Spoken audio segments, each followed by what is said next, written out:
Chapter 81. Rob? Jiang Jiao stuttered, what Rob? We've already arrived here, and the time and place are in our favor.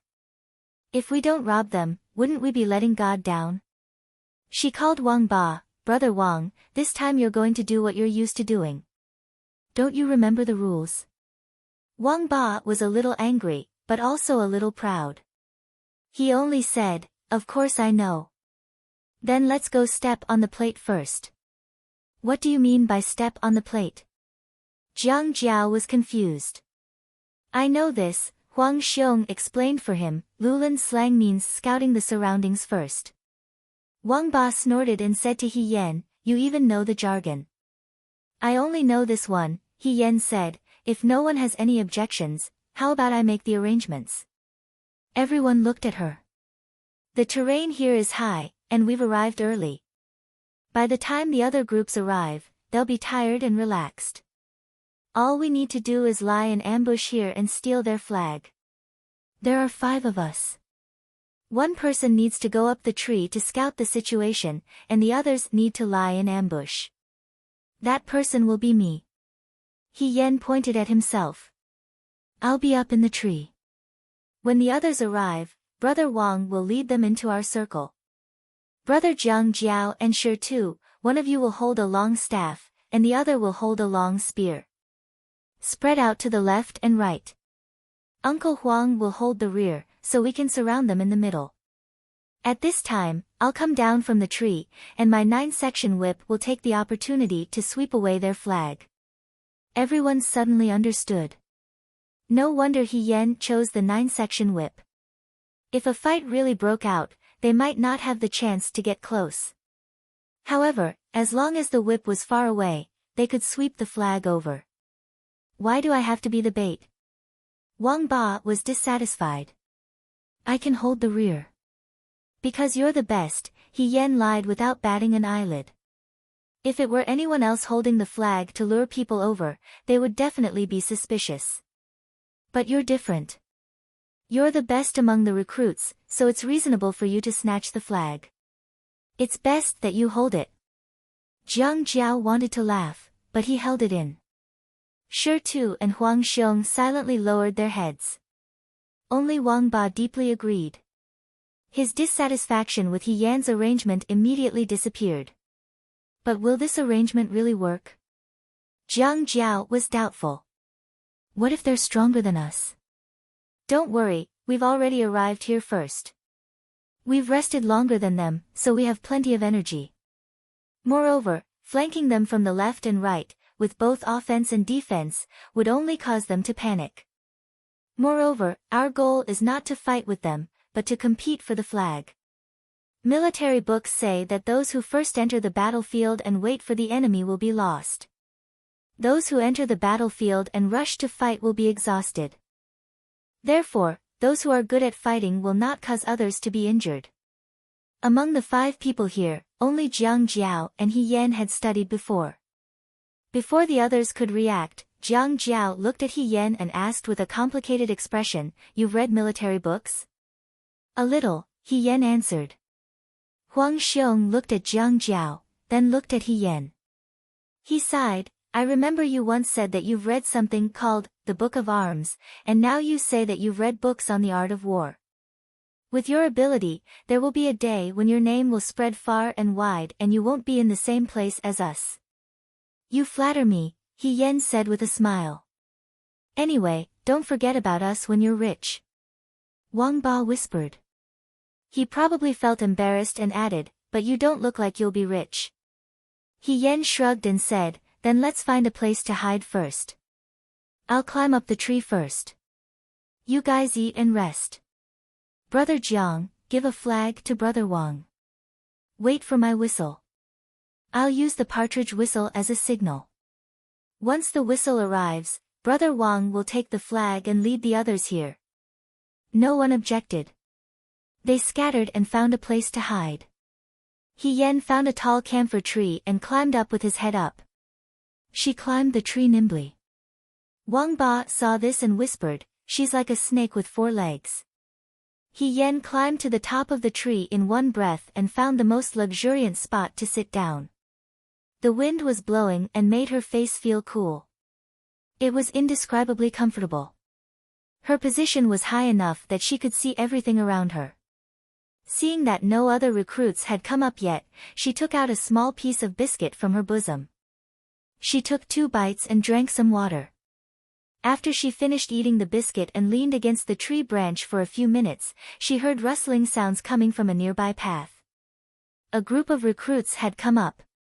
He Yen immediately sat up straight. She hid among the leaves and didn't move. She softly let out a partridge whistle and blew 3 times in a row. Her whistle was exactly the same as a partridge's. If she hadn't told them in advance, Jiang Jiao and the others wouldn't have been able to tell. Huang Xiong, who was hiding in the dark, gave Wang Ba a meaningful glance. Wang Ba hung up the water bottle, stood up with the flag in his hand, and walked outside. Perhaps it was because he was used to this kind of robbing business, but when he put on an act, no one could tell that there was anything wrong with him. After every 2 steps, Wang Ba looked left and right, as if he was a person who had just arrived and was scouting the way. As he walked, he bumped into the group of new recruits who were coming up the mountain. You. The recruit didn't have time to speak before Wang Ba covered his waist and ran back. It would have been better if he didn't cover his waist. As soon as he did, people saw the red flag at his waist. The recruit stared blankly and then became excited. He said to the people behind him, "He's alone. He has a red flag. Brothers, take it." Hearing this, the group of people immediately chased after him. Wang Ba seemed to be alone and didn't want to fight. He just ran and cursed, "Ba! Don't follow your grandpa. If you follow me again, I'll chop you up." The group of people saw the red flag in Wang Ba's hand as theirs. They laughed and chased after him, saying, "Then chop it up. Brother, hand over the flag and we won't kill you. I'll hand over your grandma.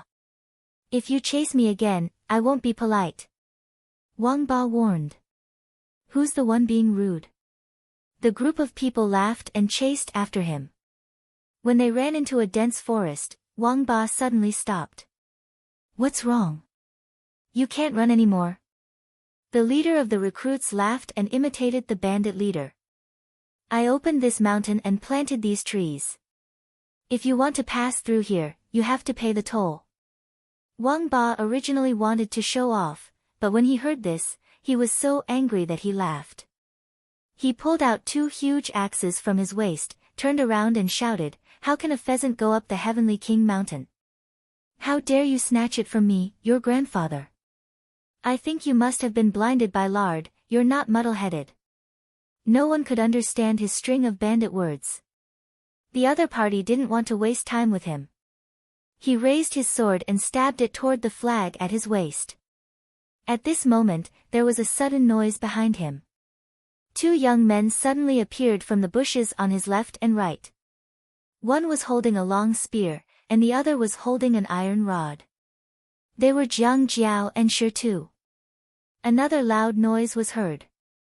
The bald man with the golden broadsword had already jumped in front of him.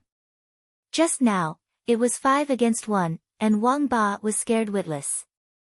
Now that the situation had taken a turn, it was like catching a turtle in a jar. There were ambushes in all directions. It was only 4 people, but they made it seem like there was an ambush on all sides. Those people were stunned for a moment, and their smiles gradually disappeared. It's an ambush. They're cheating. Along the way, they either used real swords and spears to rob people, or they hid in the dark and fought a fierce battle. It was the first time that they had a bait acting in front of them like a drama. The leader of the recruits gritted his teeth. "What are you afraid of? We have the same number of people. We're not afraid of them. Let's fight them." Turning around, the few of them rushed into the chaotic battle. To be honest, although these people each had their own strengths, they weren't 1 in a million. After all the recruits who came up the mountain today were outstanding talents of the Yangzhou guards. But the strange thing was that Jiang Jiao and the others had gained the upper hand as soon as they started fighting. First of all, they had been here for a long time. They had rested and eaten for a long time, and they had been saving their energy for a long time. On the other hand, the other group of recruits had just finished a long journey. They didn't even have time to sit down and drink water before they were caught in a chaotic battle. Naturally, they were in a passive position. Second of all, the way they arranged themselves was quite skillful. Jiang Jiao and Shi Tu were on the left and right sides, so that these people were surrounded from beginning to end. Huang Xiong's large saber was full of vigor, but it complemented Wang Ba's large axe perfectly.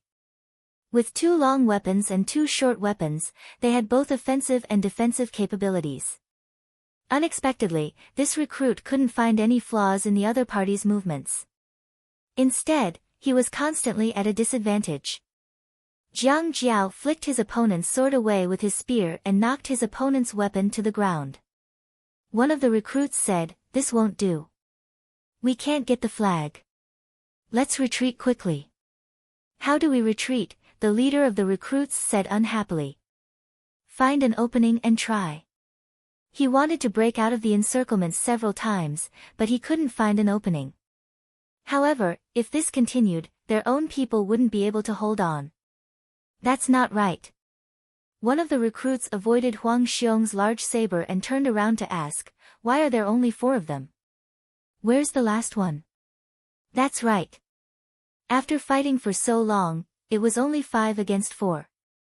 They were still missing 1 person, but because they were being suppressed so fiercely, they didn't notice. Now that someone reminded them, they immediately understood. The leader of the recruits said, "It's a trap. Pay attention to protecting the flag." As soon as his voice fell, he heard Wang Ba roar, "He Yan, are you watching a show? Come out." From the leafy camphor tree, a young man's brisk voice sounded, "I'm coming." Suddenly, a red figure appeared in the dense forest. The young man was talking and laughing like a yen. His posture was light and graceful, but in the eyes of the enemy, it was as if they were facing a great enemy. The man on the side didn't have time to hide the cloth bundle when suddenly, a long shadow rushed towards his face. He was startled and subconsciously let go of his hand. The long shadow was like a snake, nimble and winding, and it wrapped around the cloth bundle and disappeared into the distance. The young man withdrew his 9-section whip and sat on a tree. Smiling, he shook his hand and the cloth bundle fell to the ground. She was holding a flag in her hand. She smiled and said, "Thank you." Then she turned around and disappeared into the forest, leaving behind a sentence, "I got the thing, let's go." The rest of Jiang Jiao's people acted as if they had received an order. They were still fighting fiercely just a moment ago, but now they didn't want to continue fighting. They put away their spears and ran. These people were already half dead from climbing the mountain, and after a fierce battle, they were also exhausted. How could they catch up? After chasing for a few hundred steps, they were exhausted and could only watch as the group of people ran far away and disappeared. What kind of bandits are they? Someone was paralyzed on the ground. He gritted his teeth and cursed, "They are really lawless. What can we do? Thieves don't leave empty-handed." On the other side, He Yan was asking Jiang Jiao to put away the red flag in his hand. He snapped his fingers and said, "Let's go." "Where are we going?" Wang Ba asked. "To rob the next group." The pigeon was pacing back and forth on the window. Someone sprinkled some rice on his palm, and the pigeon landed on his palm. It obediently allowed someone to take the copper pipe from its leg. After Xiao Ju finished reading the note, he handed it to Shen Han and shook his head with a smile. The words on the note were very simple. It only said one thing. He Yan had set up ambushes all over the mountain. He had become a robber and had stolen the flags of several new recruits. Fighting for the flag was all about fighting for the flag. However, fighting for the flag in such a secretive and open manner was really unique. From the beginning, they only thought about the flag. They did not want to fight with the other recruits. Even when they set up ambushes later on, they still prioritized the flag. Those who did not have a flag did not even try to rob them. They just let the others walk past them. Those who had a flag took advantage of the situation and ran away after robbing them. In the end, they lost the least amount of money and obtained the most flags. He really knows how to curry favor. After a long while, Chen Han squeezed out these words. Not only does he know how to play tricks, but he also knows how to use troops, Xiao Zhu said. Using troops. Close to serve far away, waiting at ease for fatigue, and waiting for hunger with a full stomach. He curled his lips and said slowly, the Liang province guard recruits have all been played like idiots by him. Shen Han was speechless. This young man really made people speechless. He suddenly remembered something. Speaking of which, these 5 people all treat him as their leader, and there are no objections. Actually, when it came to fighting for the flag, other than fighting with the other recruits, there were also disputes within each group. Everyone's habits and tactics were different, so it was not necessarily harmonious. Some small groups would even fight for the right to command, resulting in nothing in the end. Knowing how to cooperate and make arrangements also showed the abilities of the recruits. From this point, it could be said that He Yan already had the ability to mobilize troops. Of these 5 people, other than Shi Tu, the others had all had conflicts with He Yan. However, at present, no one was arguing with He Yan because of this. This was also one of the outstanding aspects of this young man. These people are not bad. Shen Han thought for a moment. Jiang Jiao and the others are slightly better than the other recruits when they fight. Up until now, they have not lost a single battle. Commander-in-Chief, do you think these people are qualified to enter the vanguard? Xiao Zhu laughed softly and did not comment. It's not that they are strong, it's because He Yan has set up a formation. A small group that has set up a formation and a group of scattered soldiers can't be mentioned in the same breath. Commander-in-Chief, you mean? Shen Han seemed to understand. Spread out like a crane's wing on the left and right, with the general in the middle and back. Can't you see? Xiao Zhu said. He used 5 people to set up the crane wing formation. Probably because this news was too shocking, Shen Han did not make a sound. If a recruit knew how to set up a formation, then it could be said that there was something wrong with this person. Shen Han hesitated for a moment. Maybe, it's a coincidence. Whether it's a coincidence or not, we'll know soon enough. Xiao Zhu said. Fei Nu, the black-clothed bodyguard, quietly appeared behind him. Young master. Send a message to the other captains on White Moon Mountain. He picked up the teacup on the table and took a sip. When going down the mountain, set up a formation. Commander-in-Chief. Shen Han was anxious. This will make it so that the other recruits won't be able to go down the mountain.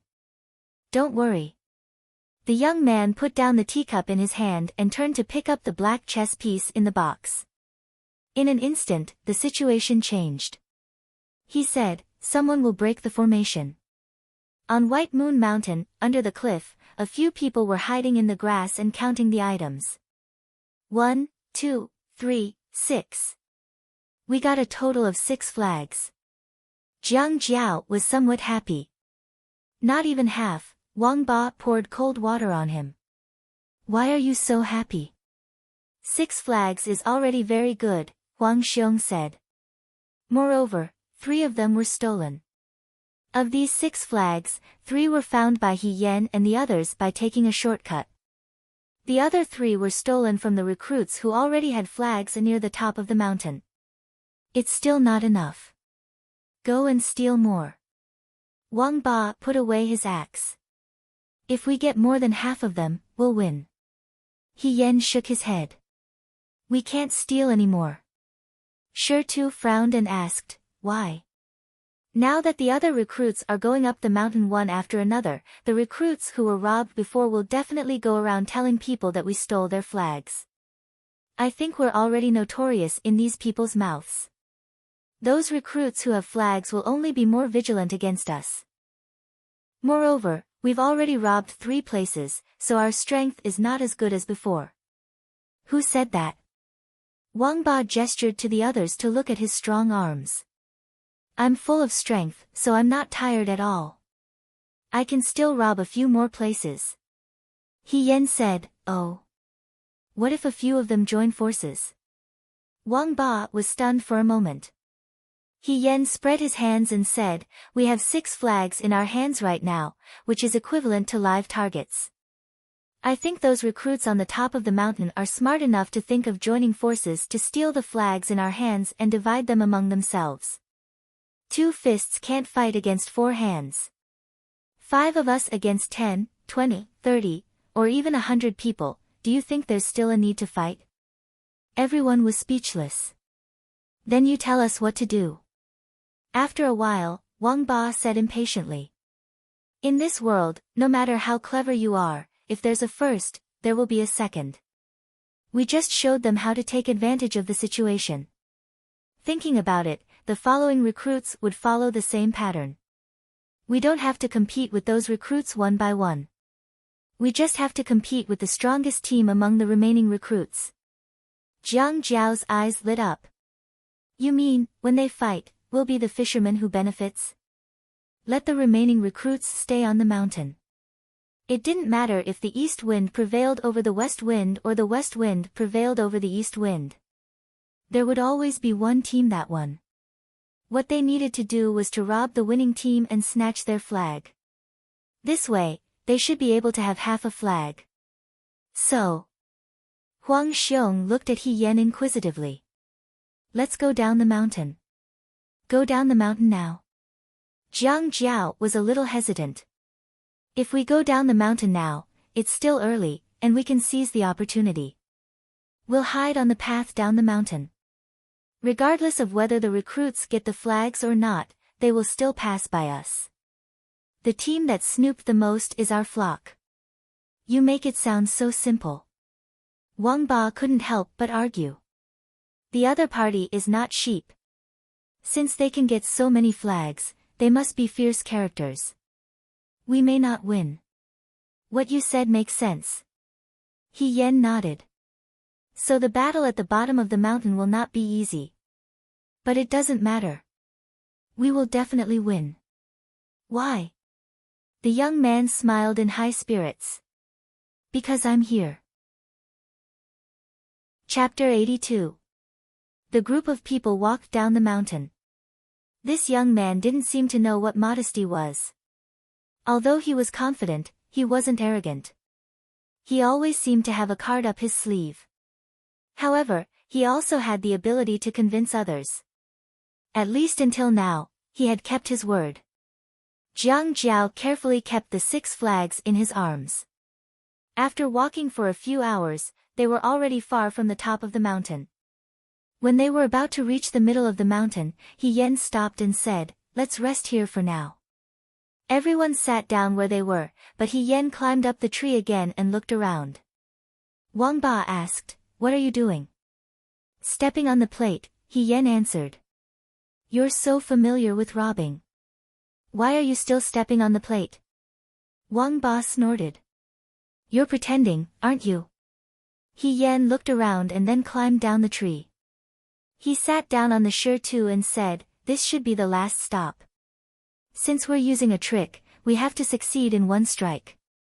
Otherwise, with 6 flags, we might not be able to get first place. Will they really pass through here? Jiang Jiao turned around and looked behind him.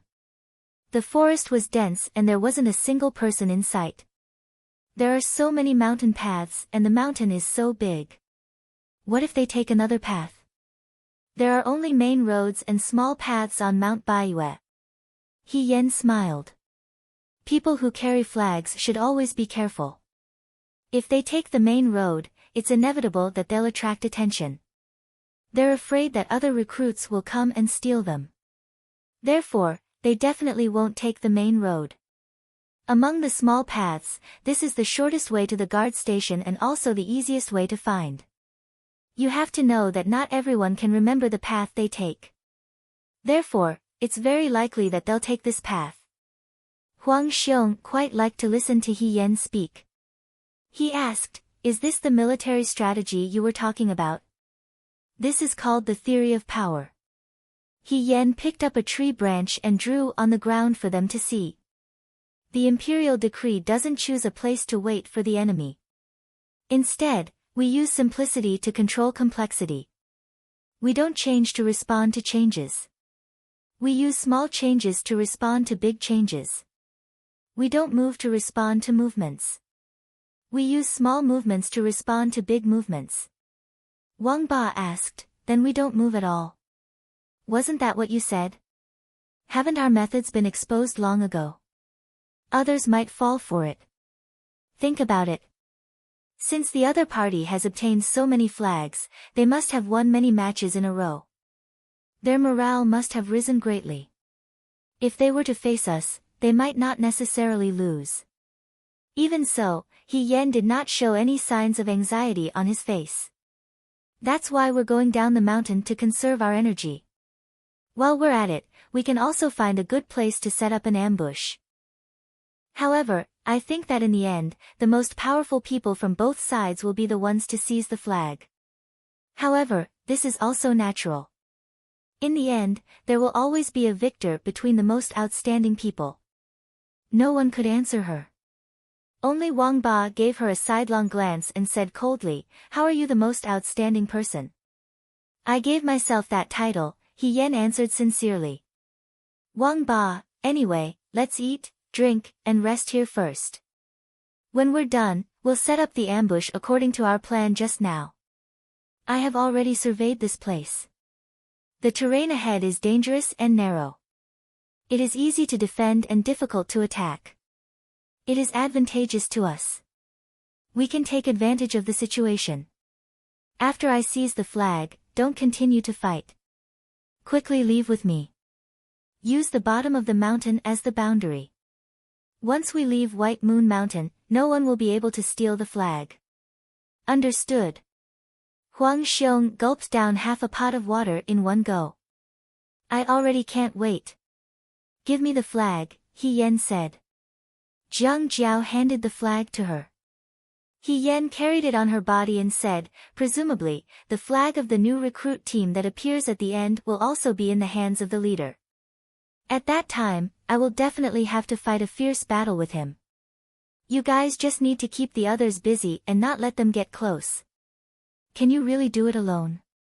Wang Ba asked. "There are 6 flags here. If we don't scatter them a bit, they won't all be taken away. You're underestimating your boss too much."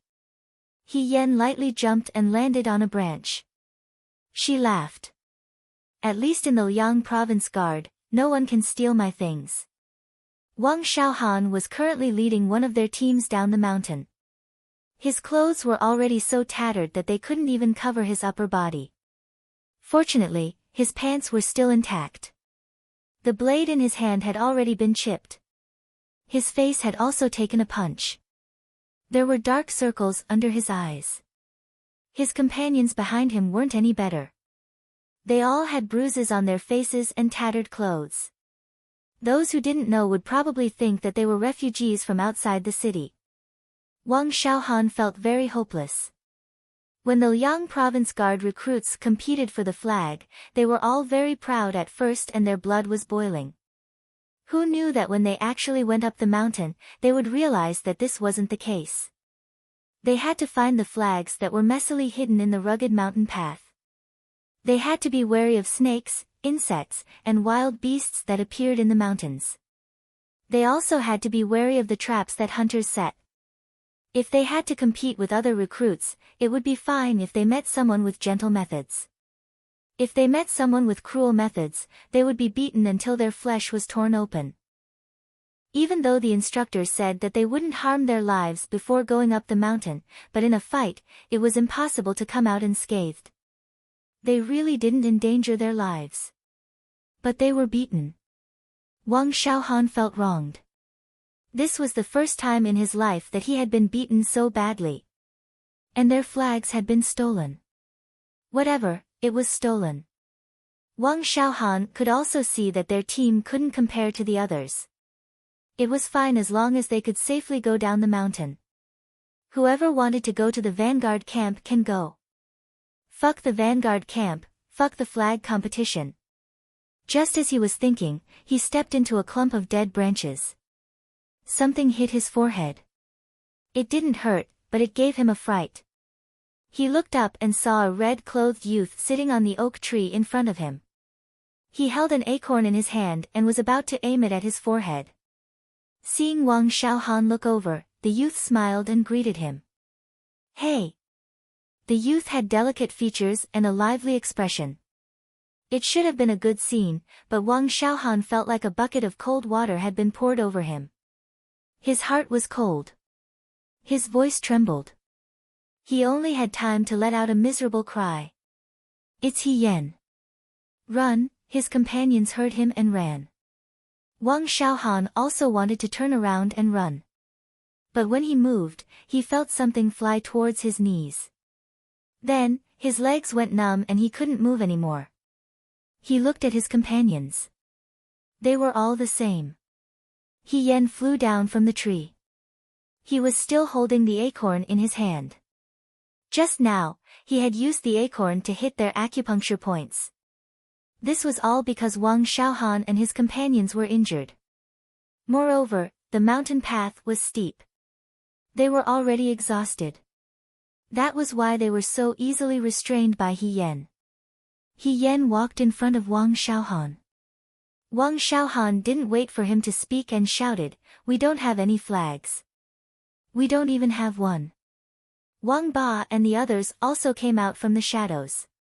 They searched them and shook their heads at He Yen, "We don't have any." "Since you don't have any flags, why did you run when you saw me?" He Yen asked curiously. "I was afraid that you would hit me." Wang Xiaohan said with difficulty. "Who told you that we hit people?" He Yen was even more puzzled. He looked into his eyes. "Brother, you seem to be seriously injured. Is the battle for the flags on the mountain so intense?" They had avoided the intense battle from the beginning to the end. They didn't know what the situation was. Now that they saw Wang Xiaohan and his companions' miserable state, they were all glad that they didn't fight with the recruits. No one was willing to be beaten black. We heard that you stole a lot of flags." Wang Xiaohan stammered, "And your methods are sinister and cruel." Wang Ba was not happy. "Who the hell is talking nonsense? Do we need to be cruel to be here? Who is trying to ruin our reputation?" Wang Xiaohan didn't dare to say that the outsiders were much worse than this. They directly said that He Yen and his companions were a motley crew. "You just came down from the mountain, right?" He Yen asked. Wang Xiaohan nodded. "You didn't even have a single flag. Why did you come down the mountain?" Wang Xiaohan smashed the pot. "Since I couldn't get any, I might as well go back to take a bath and rest. Let me ask you." He Yen looked at him with a smile. "Other than us, who has the most flags on the mountain?" "It's Lei Ho." "Lei Ho?" Huang Xiong frowned. "Have you heard of this name?" Jiang Jiao shook his head. "No." Shi Tu and Wang Ba also expressed that they hadn't heard of it. There were tens of thousands of recruits in the Yangzhou Guard. Outstanding people would always be talked about. Since this Lei Ho had stolen so many flags, he must be very outstanding. But before this, no one had heard of this name. "Is he very strong?" He Yen asked Wang Xiaohan. "Very strong. He has more than 10 flags. I want to get rid of all the flags in your hands." Wang Xiaohan said. "More than 10 flags." He Yen raised his eyebrows. It seemed that this Lei Ho wasn't just lucky. She asked, "How did he steal the flags? Did he set a trap?" No, Wang Xiaohan replied. "He just saw someone with a flag and directly fought with them. After defeating them, he stole the flag. His companions are about the same as us, but this person is too strong. He can fight against several people alone." He Yen was stunned. If that was the case, this person wasn't just strong. She asked, you were injured by him? Wang Xiaohan nodded in humiliation. He Yan shook his head. Wang Xiaohan asked, what's wrong? He hit you. Why didn't you hit him? I can't beat him. Wang Xiaohan said angrily, if I had your skills, I would have fought with him long ago. That's not true. If you can't fight, use your brain. He Yan patted his shoulder and unsealed their acupoints. You gave us so much information. I can't repay you. Don't worry. I will take revenge for you. Brothers, she turned and called out to Jiang Jiao and the others, don't just stand there. Pack up and get to work. You really want to fight with him? Wang Xiaohan asked cautiously. After talking to He Yan for a while, he felt that He Yan wasn't as cruel as the rumors said. Wang Xiaohan was relieved and kindly advised, since you already have a flag, you should go down the mountain first. Lei Ho is really good at fighting. If you can't beat him, you won't have a flag. If you go down the mountain now, you can still get second place. Second place? He Yan shook his head, second place might not enter the vanguard. Don't worry, He Yan said, who cares what kind of monkey he is? In my territory, he can only obediently be a worm. She laughed arrogantly. For a moment, Wang Xiaohan was speechless. After He Yan asked a few questions, Wang Xiaohan and the others went down the mountain. They were probably afraid that if He Yan and Lei Ho fought, they would be implicated. They ran very fast and disappeared in a few moments. Jiang Jiao turned and looked at He Yan. From what he said, that Lei Ho is very strong. Don't worry, He Yan said, I'm even stronger. She was so confident that the others didn't know what to say. He Yan estimated the time. Lei Ho and the others should be going down the mountain soon. He urged everyone to quickly hide and not waste any time. After hiding for about the time it took to drink a cup of tea, someone's footsteps were approaching. There were a total of 5 people. The other 4 were at the back and 1 was at the front. The one at the front should be the leader of the 5. He was about 20 years old and was a young man. He was tall and thin, with a dignified appearance and bright eyes. He walked in front of the dense forest and suddenly stopped. He stopped his companions behind him and said, wait. Big Brother Lei? His companions asked. In the dense forest ahead, there is a faint murderous aura. I'm afraid there is an ambush here. Ambush? His companions found it strange, why would someone dare to ambush us? Their group, relying on Lei Ho alone, had snatched all the flags from the hands of the recruits on the mountain. Other people didn't even have to talk about an ambush. When they went down the mountain, they were very ostentatious and didn't hide at all. This was because no one could beat Lei Ho. We only have 14 flags in our hands, Lei Ho said, we don't know where to find the remaining 6. Aren't the remaining ones in He Yan's hands? That's right, Lei Ho looked at the dense forest ahead, so the one who set up the ambush here is most likely He Yan. The group looked at each other. After a while, someone asked, then what should we do? No one in the Liang province guard didn't know He Yan. He could be considered a 1 in 10,000 talent. Although Lei Ho was also very powerful, if the two of them fought, it was hard to say what the result would be. Good timing, Lei Ho suddenly smiled and said, he's here. Let's snatch all his flags and not leave a single one for others. These words were full of confidence and made everyone's blood boil. His companions all said good. Lei Ho said again, you guys go deal with the others. Leave He Yan to me. He didn't know that, coincidentally, He Yan also thought the same. Lei Ho took a few steps forward. The path was narrow and there were dense forests on both sides. He didn't go forward. He only shouted to the front, this one is Lei Ho. Come out, He Yan. I know you're here. A young man's light laughter suddenly sounded from the tree. Lei Ho raised his head and looked up. The young man was leaning against a tree branch with one hand supporting his head. He seemed to be taking a nap. Her gaze was regretful. She said, brother's eyesight is too good. I can't hide it. You hid it well. Lei Ho also smiled. It's just that your companions are too murderous. He Yen thought helplessly, what could he do? One was a bandit, one was a hero of the forest, one was a young master of a martial arts school, and one was a hunter born and raised in Shuajing. All of them had been through bloody battles. How could they be as calm as a monk in a temple? Tell your people to come out, Lei Ho said, let's fight for the flags fair and square.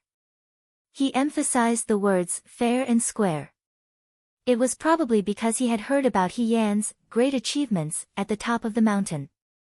He liked to fish in troubled waters, so he emphasized that they couldn't use schemes and tricks. They liked to play hide and seek. He Yan only smiled and said, let your people find them. Lei Ho's smile turned cold.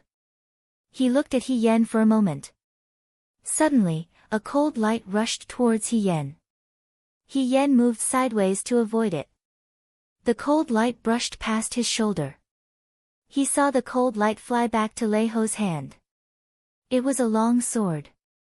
This person originally used a sword. Brother, you're too impatient, He Yan smiled slightly. He raised his hand and pulled out the 9-section whip from his waist. The two whips collided in the air and made a crisp sound. The young man jumped down from the tree branch. Then, I'll fight with you. She rushed towards Lei Ho. Lei Ho greeted her. Behind him, Lei Ho's companions also wanted to help. But as soon as they moved, they saw several people coming out from all directions. From the grass, behind the Shi, beside the tree trunk, and from the fox hole. They were probably He Yan's companions. They appeared without warning and seized the opportunity. Lei Ho's people were caught off guard and could only suffer such a loss. They were all beaten up a few times. Since they came up the mountain, they had been invincible. When had they ever been beaten up? For a moment, they were more shocked than angry. Wang Ba waved his axe and rushed into the crowd. Your grandfather, have long wanted to come out and fight. Come, let's fight to our heart's content. He Yan smiled and said, take it easy, brother Wang. If it ends too quickly, there won't be any more fights. You're still in the mood to joke. Lei Ho felt that it was inconceivable. He was probably angry that He Yan wasn't focused during the fight. He didn't hold back and stabbed his sword towards He Yan's chest. He Yan slightly frowned and looked at Lei Ho with a cold expression. The recruits came up the mountain to fight for the flag. The goal was to fight for the flag and not to fight. Therefore, the instructor would remind them not to harm their lives. But when she fought with Lei Ho just now, she knew that this person didn't have any scruples. No wonder Wang Xiaohan was beaten up so miserably and was disheartened so early. Wang Xiaohan wasn't the most miserable person who fought with Lei Ho on the mountain. For example, if it was someone else, they would have been stabbed. He really didn't hold back at all. Seeing He Yan's expression change, Lei Ho's eyes flashed with contempt. He said, if you admit defeat now, I won't fight. How could that be? The youth smiled and said, I still want the remaining flags in your arms. Lei Ho's expression changed. All the flags were indeed in his arms. First, it was because he was the one who stole the flags. If he had them, his companions wouldn't have any objections. Second, if he had them, no one would dare to steal them. He didn't think that He Yan would see through him. He sneered and quickly pointed his sword at He Yan. He Yan's front lapel was about to grab He Yan's flag. He Yan raised his hand and the 9-section whip's tail hit Lei Ho's sword with a "pa" sound. He Yan tiptoed and retreated a few steps. She lowered her head and looked at her clothes. Fortunately, they weren't cut open. Her heart flashed with a trace of displeasure. If this was in Shuajing, Lei Ho's actions would be enough for the girl to send him to jail. Molesting a good girl on the street was something a hooligan would do. Brother Lei is too rude. She raised her eyebrows and said, I'm a bit angry. Chapter 83. I'm a little angry. As soon as he said this, Wang Ba and the others all looked at He Yan at the same time. Shi Tu had spent the most time with He Yan, so he knew that He Yan was a good-tempered person. Even when Wang Ba had tried to steal her meat bun, she had only defended her food. She had never seriously said that she was angry. But now, this monkey, who came out of nowhere, had actually made He Yan angry. Lei Ho laughed. Brother He, swords have no eyes. Don't take out your anger on me. You'll have to be able to hurt me first. He Yan smiled. He flipped backward and was already behind Lei Ho. His 9-section whip was like a long snake, nimbly swinging. Lei Ho dodged, but the whip seemed to have eyes. He didn't shake it off. Instead, it brushed past his cheek. In a split second, a red mark appeared on Lei Ho's face. Because it was the tail of the whip, there was no blood. Even so, Lei Ho's expression was very ugly. Brother Lei, swords have no eyes. He Yan hooked his finger at him. Don't take out your anger on me. Lei Ho didn't say a word. He held his long sword and rushed forward. His movements were skillful, and his murderous aura soared. He was completely different from the new recruits who practiced in the martial arts field. The tip of his sword was aimed at either He Yan's throat or He Yan's heart. It was very vicious. In contrast, the youth's movements were much gentler. He was originally thin and delicate, but he didn't seem tired at all. It was as if he had endless energy. He swept and entangled Lei Ho's sword, preventing it from moving forward an inch. He Yan didn't want to hurt Lei Ho's life, but Lei Ho didn't think so. She thought about it several times in her mind. It seemed that unless she completely defeated Lei Ho, as long as Lei Ho had one breath left, he would not give up and chase after her to snatch the flag. However, after exchanging blows with Lei Ho, it gave birth to a strange feeling in He Yan's heart. This strange feeling was indescribable, but it made her feel as if something had been overlooked, causing her to feel uncomfortable all over. While he was thinking, a saber and sword gleam came from the side. He Yan was startled and leaned back to dodge. His sleeve was cut open in a split second, and the wind leaked in. Lei Ho stared at her and said with bright eyes, "At this time, it seems like we shouldn't be distracted. I was just thinking about how to calm you down." He Yan said, "Brother Lei, are you a little annoyed that no one has told you?" Such blatant provocation, coupled with her smiling expression, could really make an ordinary person explode in anger. Lei Ho's face immediately darkened, and he raised his sword to stab. He Yan smiled slightly and threw out her long whip. The whip circled around her body like a long snake, and unexpectedly, the tip of the sword couldn't move an inch. She was still smiling. While smiling, she said, "Actually, you guys don't know, but I'm also quite good at using a whip." In an instant, the whip crisscrossed, sweeping forward and rolling, sometimes fast and sometimes slow, dazzling people's eyes. The young man's voice carried a cheerful tone, as if he wasn't at daggers drawn to fight for the flag, but was competing with his heart on the martial arts field. She spoke amidst the flying whip footwork. "This is called twisting the elbow. This is called deceiving the horse left and right. This is called the white snake's tongue. Sweeping dragon." Her movements became faster and faster. Wang Ba and the others had already stopped what they were doing and looked at her, as if they were shocked by her imposing manner. Originally on the martial arts field, they already felt that she was very powerful, but now it seemed that she had been holding back before. Lei Xian gritted his teeth, and his expression became more and more unsightly. He didn't put He Yan in his eyes. No matter how powerful a recruit was, he wouldn't be able to take care of everything. He Yan's saber, bow, and spear techniques were outstanding, but it didn't mean that he could defeat him. However, the young man in front of him used the whip so casually, as if he had already used it thousands of times. That was fine. Even if he used the same weapon well, it didn't mean that he could win in a fight. But He Yan was really too cunning. She had only exchanged a few blows with him, but she seemed to be able to observe his weak points and attack them specifically. In such a short time, he was unable to find He Yan's weak points and had no way to attack. Lei Ho felt apprehensive. The young man's smile became wider and wider.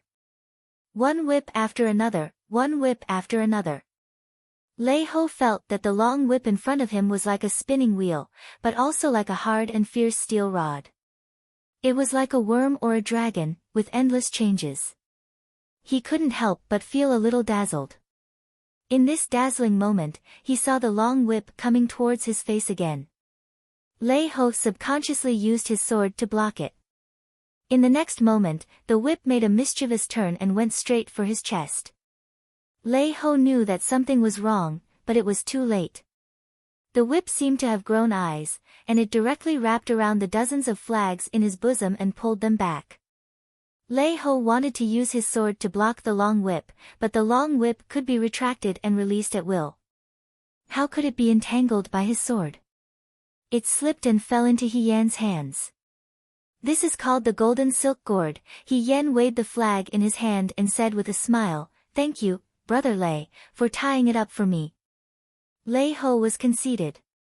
He felt that none of the recruits on White Moon Mountain today could defeat him. Therefore, he was extremely arrogant when he put the flags. He directly tied them up with a rope and put them into his bosom.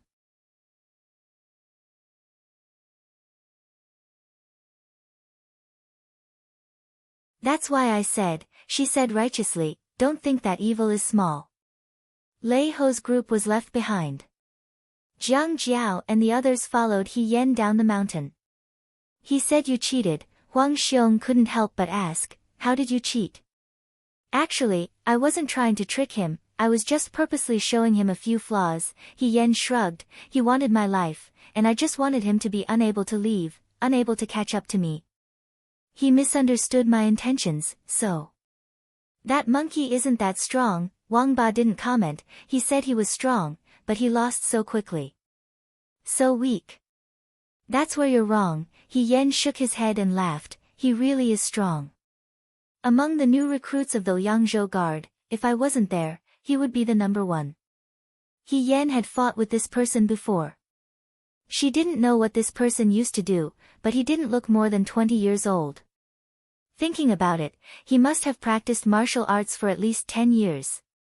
His skills were profound, and his techniques were skillful. If there was a flaw, it would be that his killing intent was too strong. Even though he didn't take lives, with his fighting style, it was very likely that he would seriously injure his companions. It was because his skills were too good that his method of capturing the flag was so simple and crude. However, capturing the flag was never a matter of setting up an arena. Whoever could fight to the end would be the winner. Even though Lei Ho was very strong, he had been fighting with the other new recruits on the mountain top, constantly going up and down the mountain.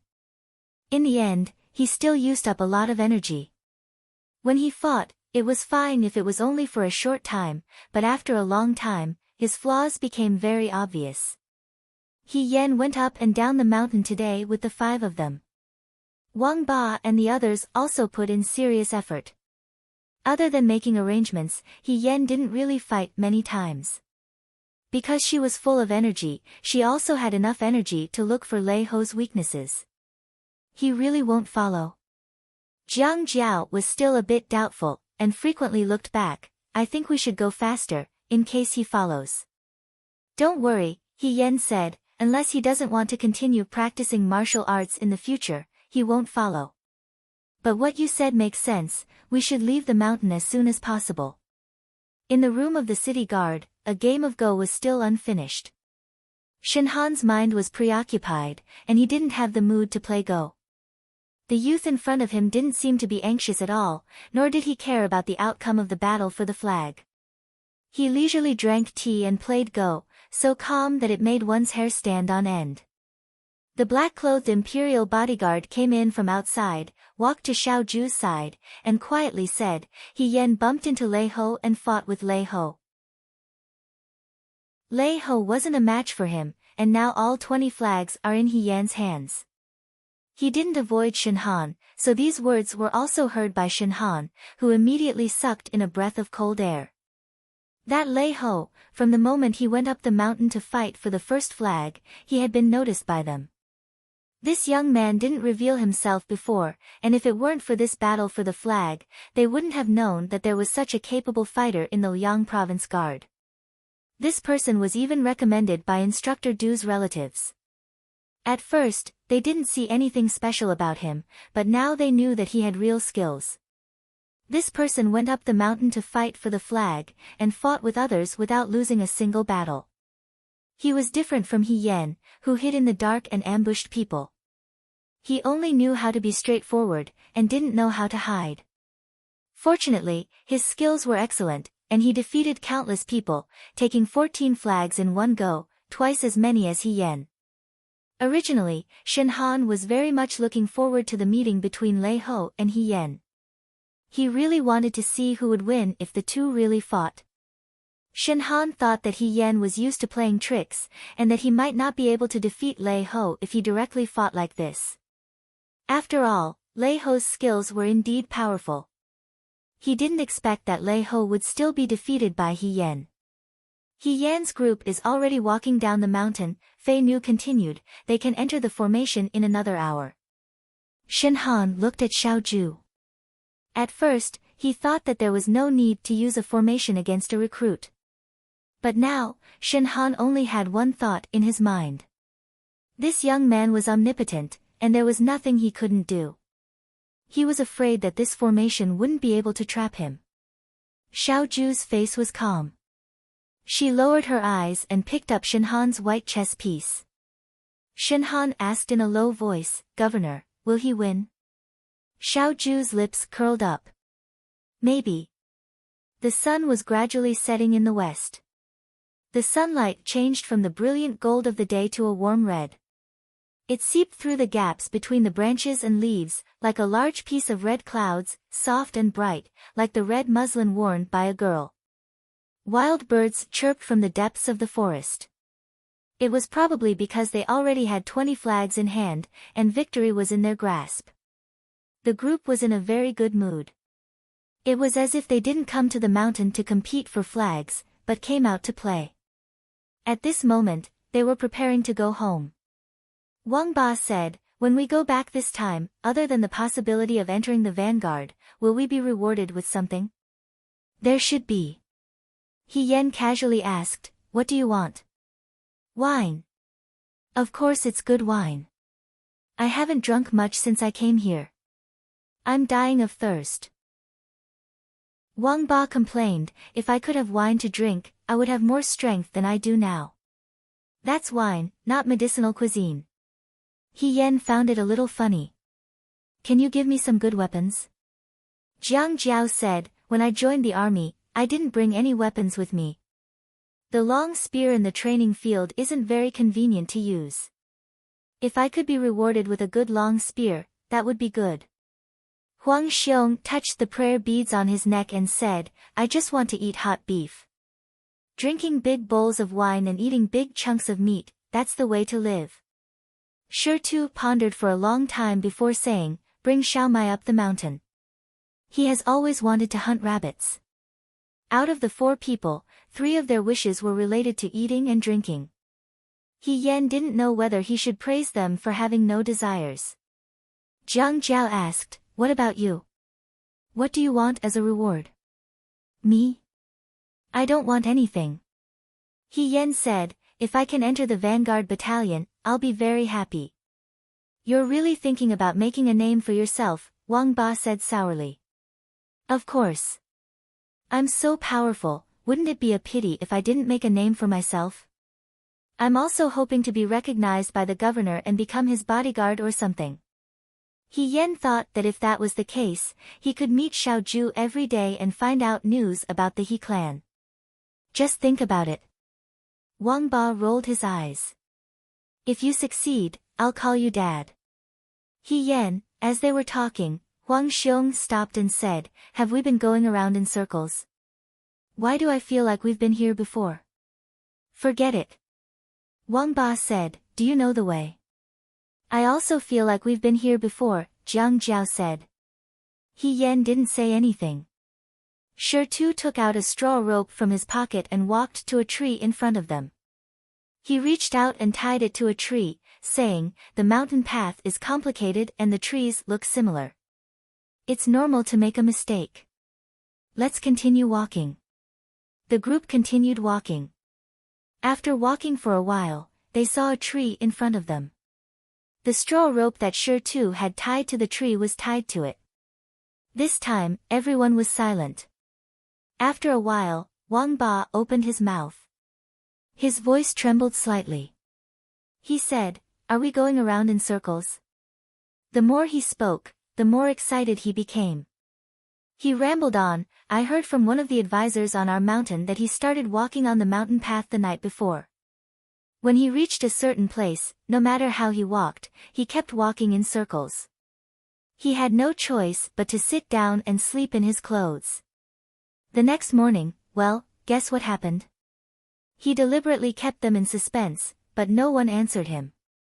Wang Ba said angrily, when he woke up, he found himself in a graveyard. He Yan facepalmed. "Brother Wang, now is not the time to tell ghost stories. What are you afraid of?" Huang Xiong said in a low, muffled voice. "I have the Buddhist prayer beads. Demons and ghosts can't get close to me. But you," he turned to look at He Yan. "Did you remember the way wrong?" "No," He Yan said. "Then why did you suddenly get lost?" Jiang Jiao was also puzzled. Although Mount Baiyue was big, it wasn't to the extent of getting lost. They were fine when they came up, so how could they not find their way down the mountain? "We are indeed going down the mountain," He Yan said, "but we are also going around in circles here." A thought flashed through her mind and she walked to the tree with the straw rope tied to it. She looked around for a bit. This was a wild area. The trees were not as dense as the ones at the top of the mountain. The ground was overgrown with weeds, and there were a few pieces of Shi Tu scattered everywhere. Shi Tu. He Yan's heart skipped a beat. She walked a few steps forward and saw a pile of rocks. She bent down to take a closer look. A few huge rocks were randomly piled together without any shape. They looked like they were casually moved here by the hunters when they were resting on the mountain. "Why are you staring at this pile of Shi Tu?" Wang Ba asked. "Are there words on it?" He Yan straightened up and said, "There are no words on it, but this is why we can't get out." "What?" Jiang Jiao and the others also gathered around. They were all looking at the Shi Tu, but they couldn't figure out what it was. Shi Tu frowned and asked, "What is the meaning of this?" "Qimen Duanjia, the 8 gates of life, injury, rest, obstruction, view, death, shock, and opening. Someone set up a formation here," He Yan said. "We entered the formation, so we are going around in circles." Everyone could understand her words separately, but they didn't understand when she put them together. Everyone looked at her. They didn't even know where to start asking questions. He Yan was also puzzled. There was no sign of Wang Xiaohan anywhere. This meant that Wang Xiaohan and the others had already gone down the mountain. They couldn't have broken the formation. This meant that there wasn't one before. Then why was there one now? Who set up the formation specifically for her? Shinhan? Or Xiaoju? Chapter 84. After a while, Wang Ba couldn't help but ask, "What is this formation you're talking about?" "It's a military formation. A general needs to learn how to use troops to set up a formation. The military formation was originally modified by the Qimen Duanjia." He Yan said, "It's a long story, but this formation, what's wrong?" Shi Tu asked. "It's not a military formation. It's just a normal 8 trigrams formation." He Yan answered.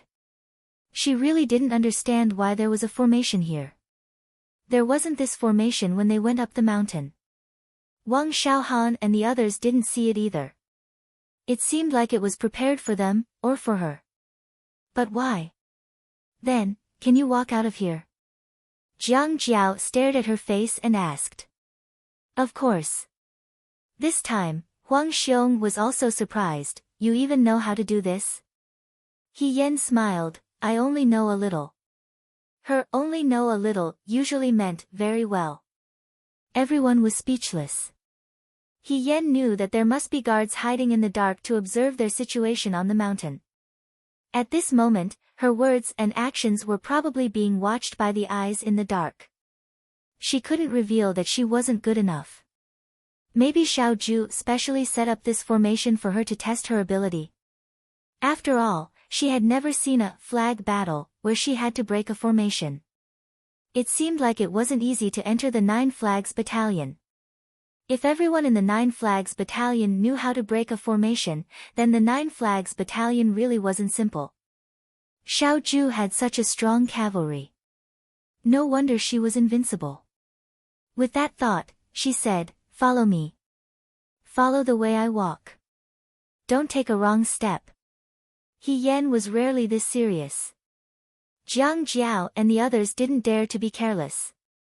They followed He Yan's footsteps and slowly walked down the mountain. Huang Xiong asked as they walked, Brother He, who did you learn this from? He Yan smiled and said, My master is a master. I thought so too. Huang Xiong nodded, Your master must be a peerless master. Otherwise, how can you know everything? He Yan lowered her head and smiled. She didn't answer. In fact, General Fei Hong was brave on the battlefield. It wasn't rare. The world didn't lack of heroes who weren't afraid of death. Although she was skilled, she wasn't the best in the world. She didn't need to mention fighting a group of heroes by herself.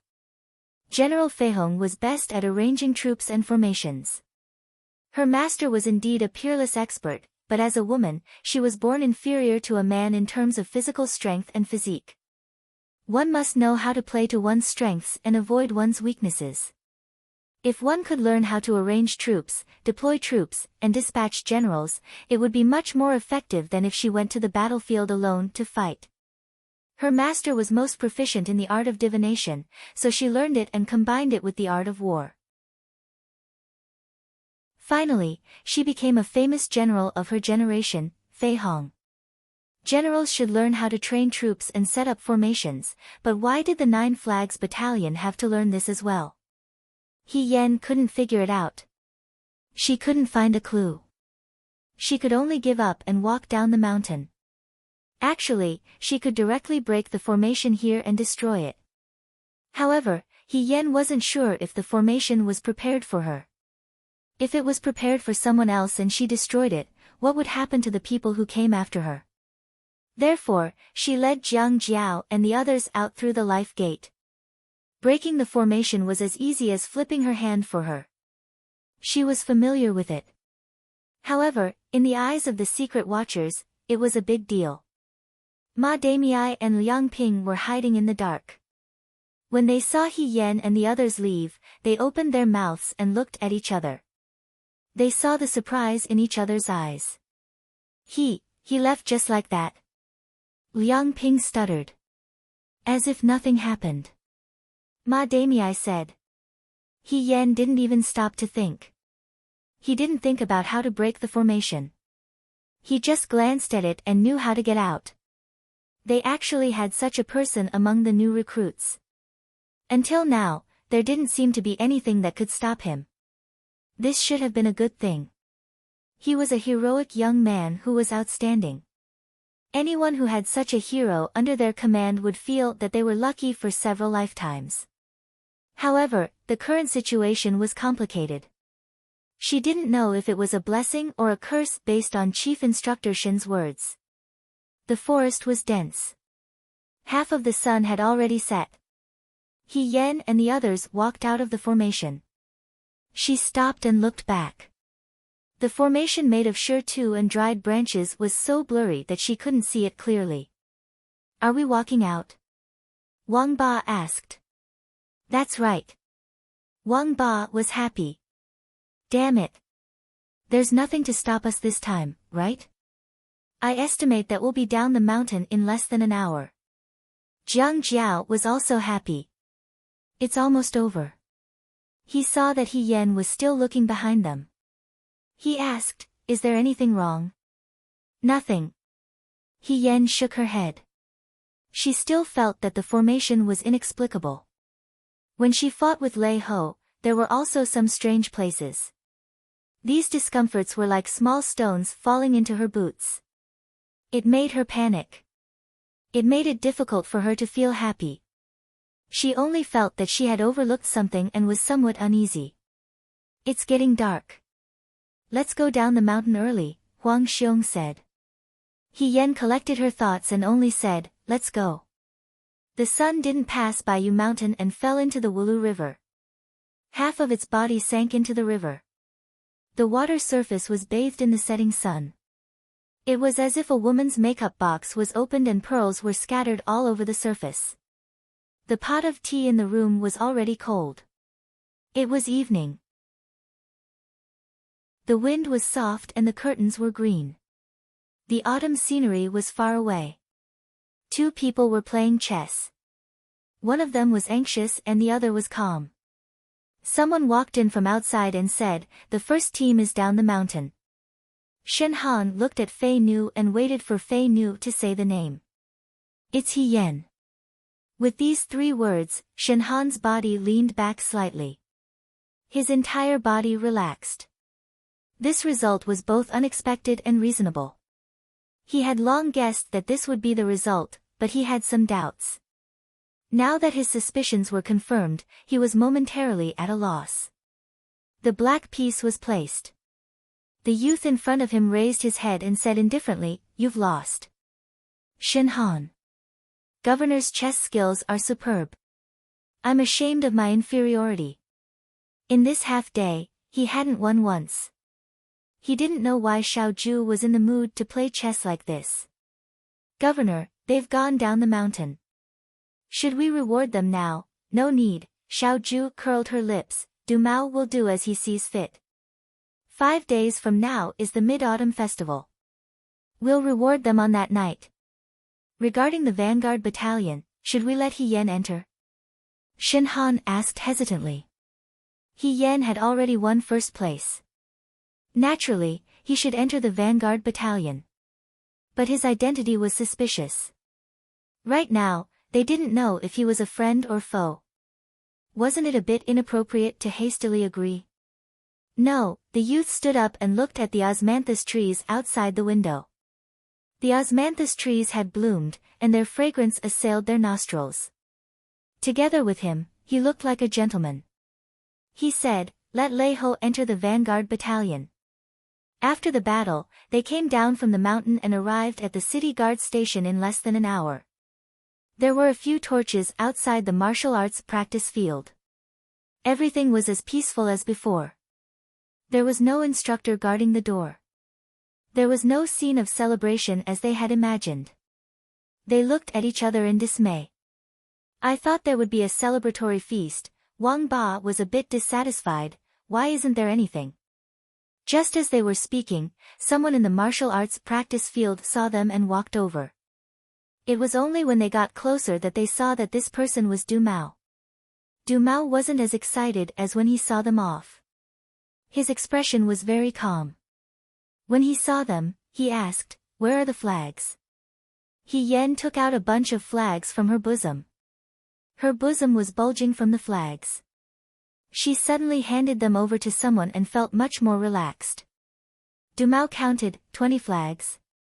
That's right. Jiang Jiao was still a bit excited. He couldn't help but ask, we should be first, right? We are first. Du Mao nodded and put away the flags. He said to them, go take a bath and rest first. Tomorrow morning you can rest for 2 more hours before coming to the martial arts practice field. You've worked hard today. He still didn't have any intention of rewarding them. Wang Ba asked, that's it? Du Mao looked at him, what else do you want? Wang Ba didn't know how to respond. He felt wronged for some reason. Du Mao said, I'll go back first to report to the head instructor. Don't stay here. You're all sweaty.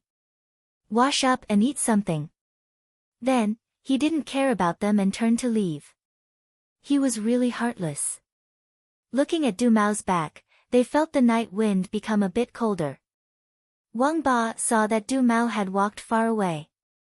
Only then did he dare to point at his back and ask, "No, what's the meaning of this?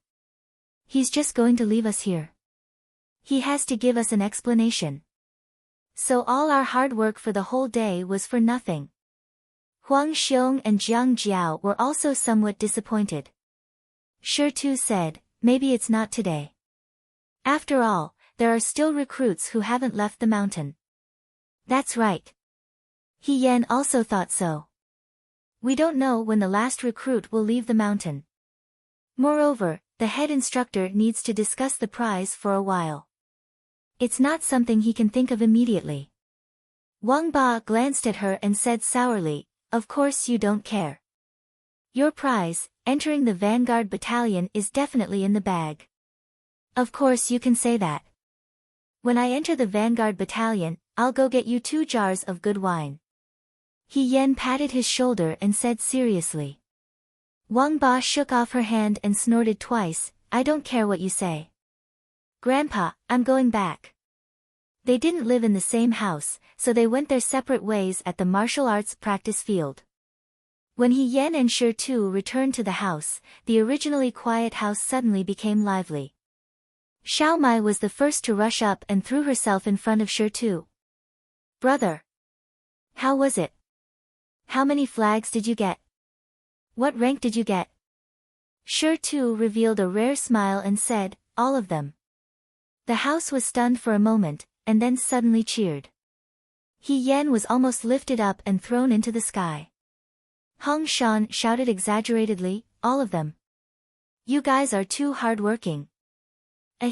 You're good. You got first place again. I think it won't be long before you don't live in this house anymore. I heard that the soldiers in the Vanguard Battalion eat and sleep better than us. Sigh, I'm so jealous." "Sure too, brother tell us quickly. How did you guys get the flags?" "That's right. There were so many recruits on the mountain. Did you guys fight? Did you have a good time fighting? You all got 20 flags. How could you not fight? You guys didn't seem to be injured. Are the others so weak?" He Yan could only say, "Brothers, let us eat something and drink some water first. I'll tell you slowly. Don't be impatient." As they spoke, it was already late into the night. Outside, they heard the recruits coming down the mountain one after another. Not a single one was missing. He Yan felt relieved. When it was late at night and there was no one around, he sneaked to the riverside to take a bath. The long summer was finally over. The river gradually became cold. He Yan couldn't help but shiver when he didn't get into the water. She was a little worried. It was still okay in summer and autumn, but in winter, she couldn't go to the bathroom with the recruits to take a cold shower. She didn't know how cold the river would be. The cold was secondary. What excuse could she use to explain why she didn't use hot water and instead took a cold shower in the river? Other people would think that she was crazy. Therefore, she had to enter the 9 Flags Battalion as soon as possible. Xiao Ju didn't lack money and he was also a young master. He wouldn't mistreat his confidant. It would be more convenient than now. He Yan's body gradually adapted to the cold. She splashed some water on her body and used Xiao Mai to wipe her spleen. All the new soldiers had already left the mountain and there was no news of anyone falling down. This also meant that the array on the mountain path should have been removed after He Yan and the others left. The formation was indeed prepared for her. He Yan thought that Xiao Ju really wanted her to enter the 9 Flags Battalion and deliberately tested her qualifications. Since that was the case, Xiao Ju should be satisfied with her after she passed the test. She would definitely enter the 9 Flags Battalion. In the future, she still needed to perform more. This way, the more satisfied Xiao Ju was with her, the more likely she would become his confidant. It would be best if she could become his right-hand woman. He Yan always felt that something was wrong when she fought with Lei Ho today. She thought about it but couldn't figure out what was wrong. Even now, she still felt the same. She could only shake her head and think of a reason to fight with this person again in a few days. Maybe she could figure out the crux of the problem. However, this person didn't show any mercy. She still had to be careful. He Yan rinsed the foam off her body and wiped her body with a cloth. Then, she put on her clothes and walked back to her room. Ever since she bumped into Xiaoju at the Wulu River, He Yan had to walk very far away every time she took a bath. She didn't want to bump into him again. No matter how she thought about it, she had been very cautious as a new recruit.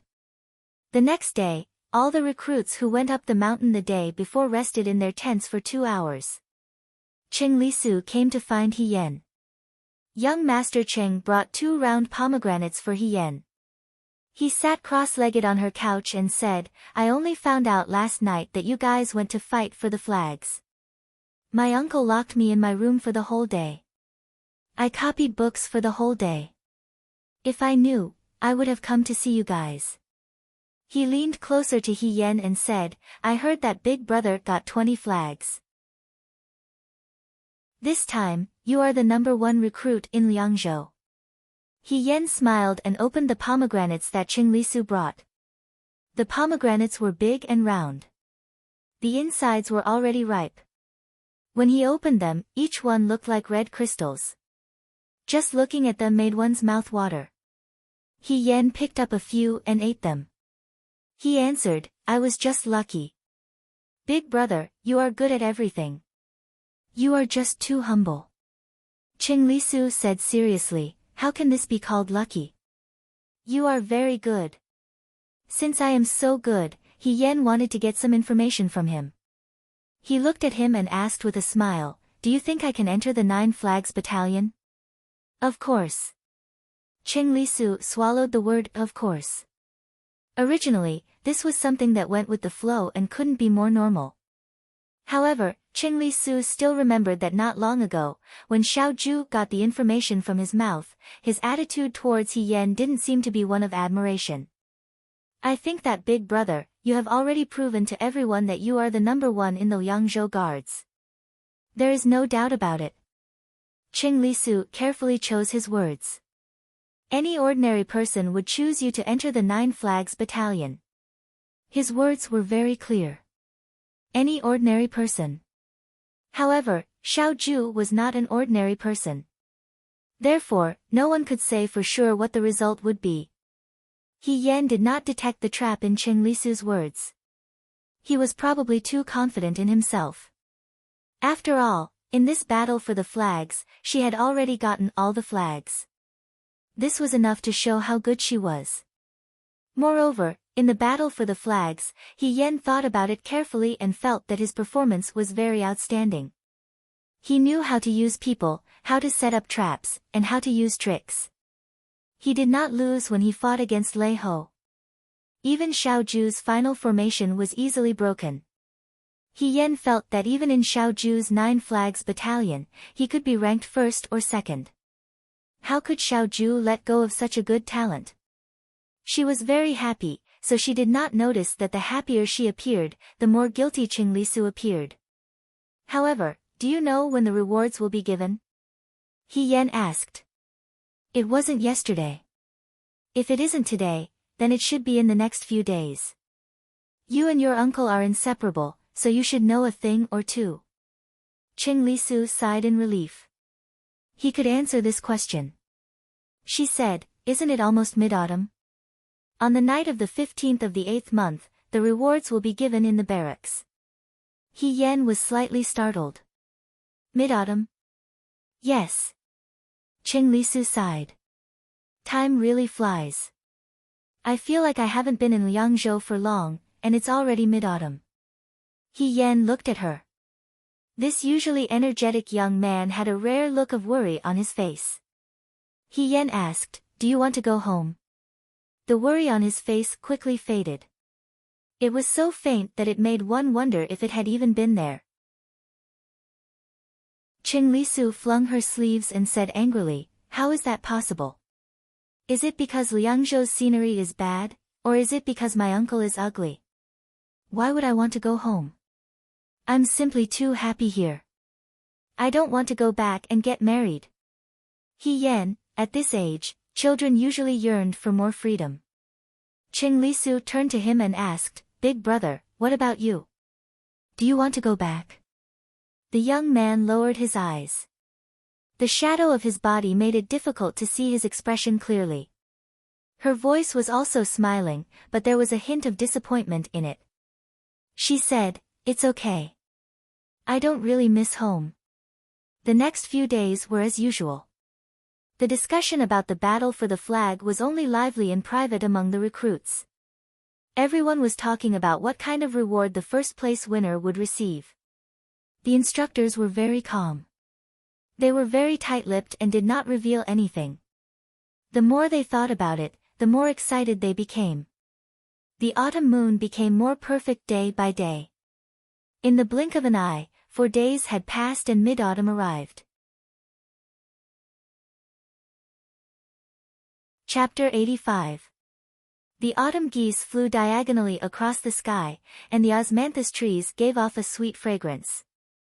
The heat of summer had finally faded away, leaving behind only the coldness of late autumn. Early in the morning, when He Yan woke up, Xiao Mai handed her a pear. I picked it from the forest beside the training field. I've already washed it. Try it. He Yan had just washed up, so she took a bite. It was so sour that her teeth almost fell out. Seeing her squint her eyes, Xiao Mai scratched her head in embarrassment.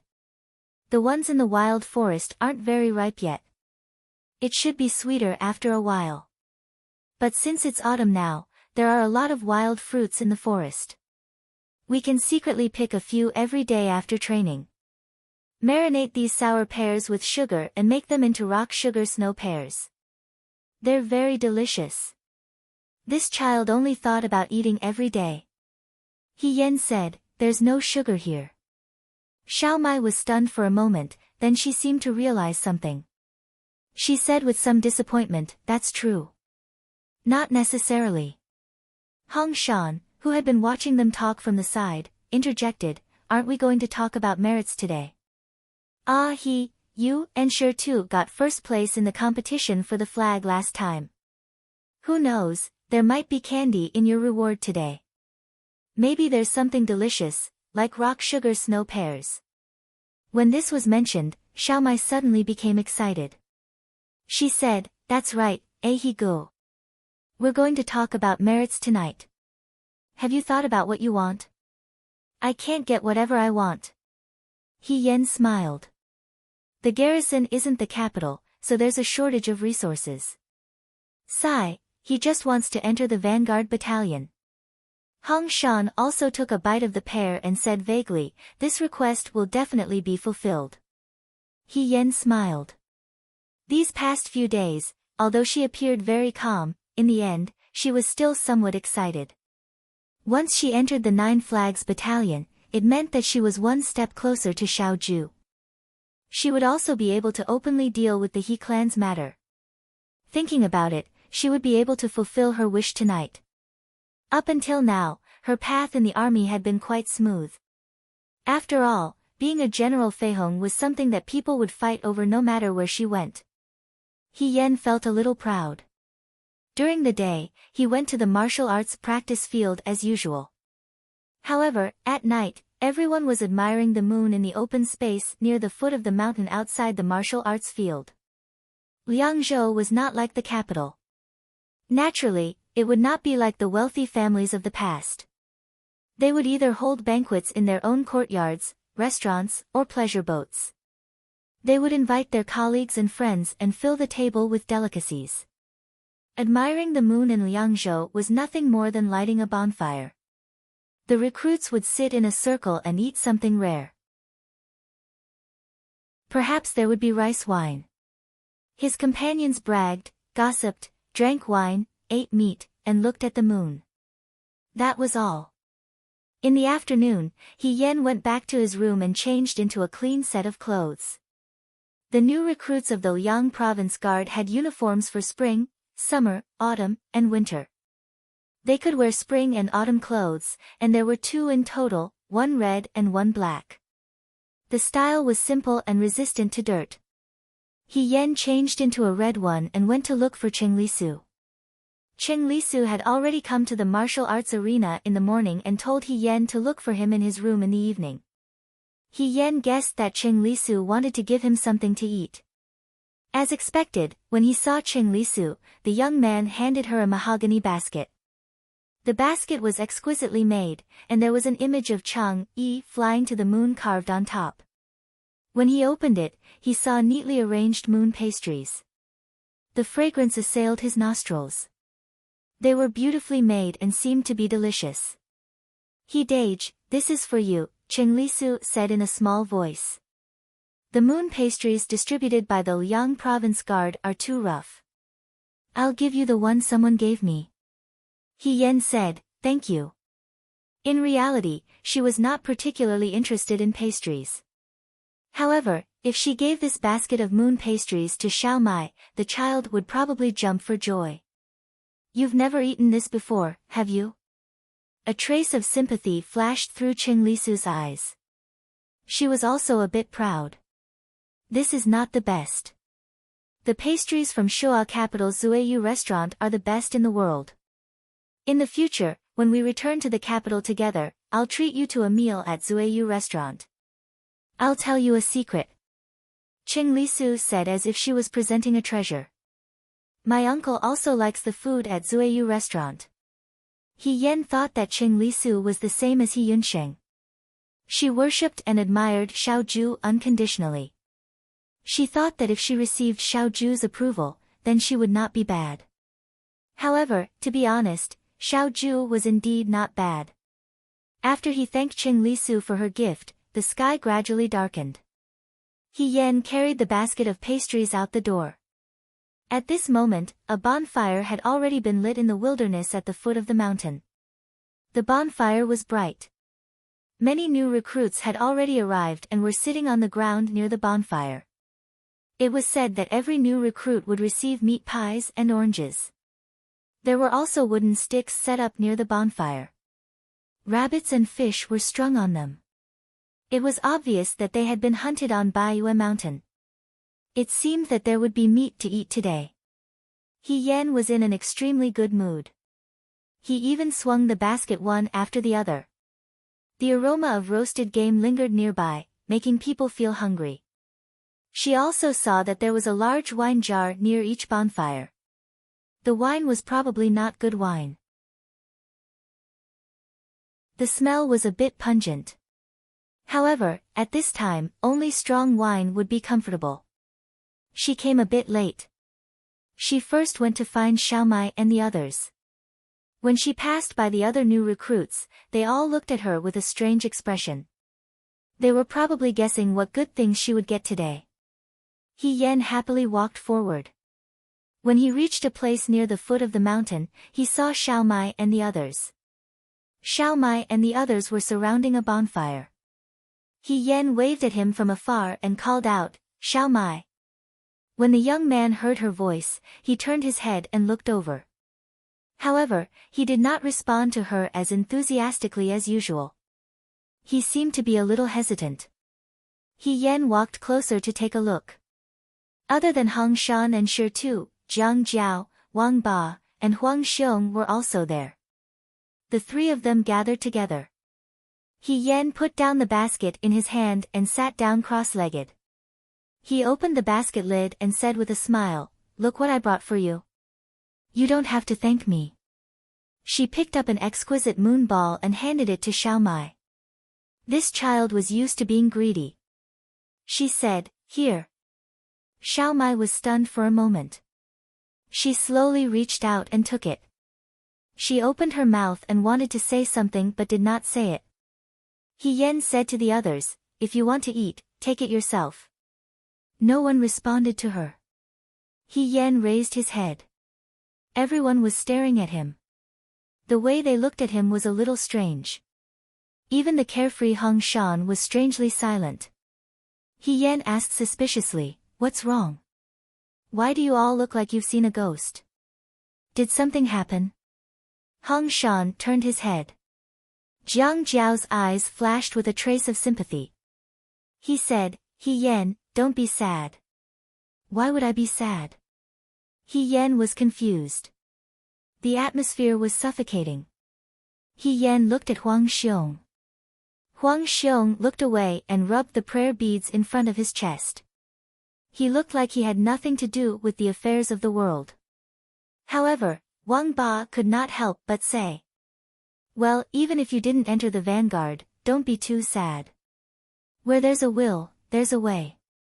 He Yan breathed a sigh of relief and said, I was wondering what happened. How could I not enter the vanguard, Her words suddenly stopped. She looked at everyone. Everyone's faces were unbearable. She moved her lips and heard her own voice. It was as if it was floating in the air. You really didn't enter? When you weren't here, Chief Instructor Shen went over there.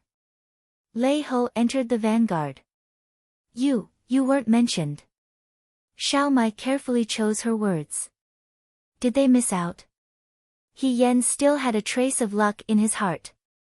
Maybe it's because I didn't come just now. I asked Chief Instructor for you. Shi Tu said softly, in this battle for the flag, none of us entered the vanguard. Among the others, apart from the others, that Lei Ho luckily entered. He Yan became silent.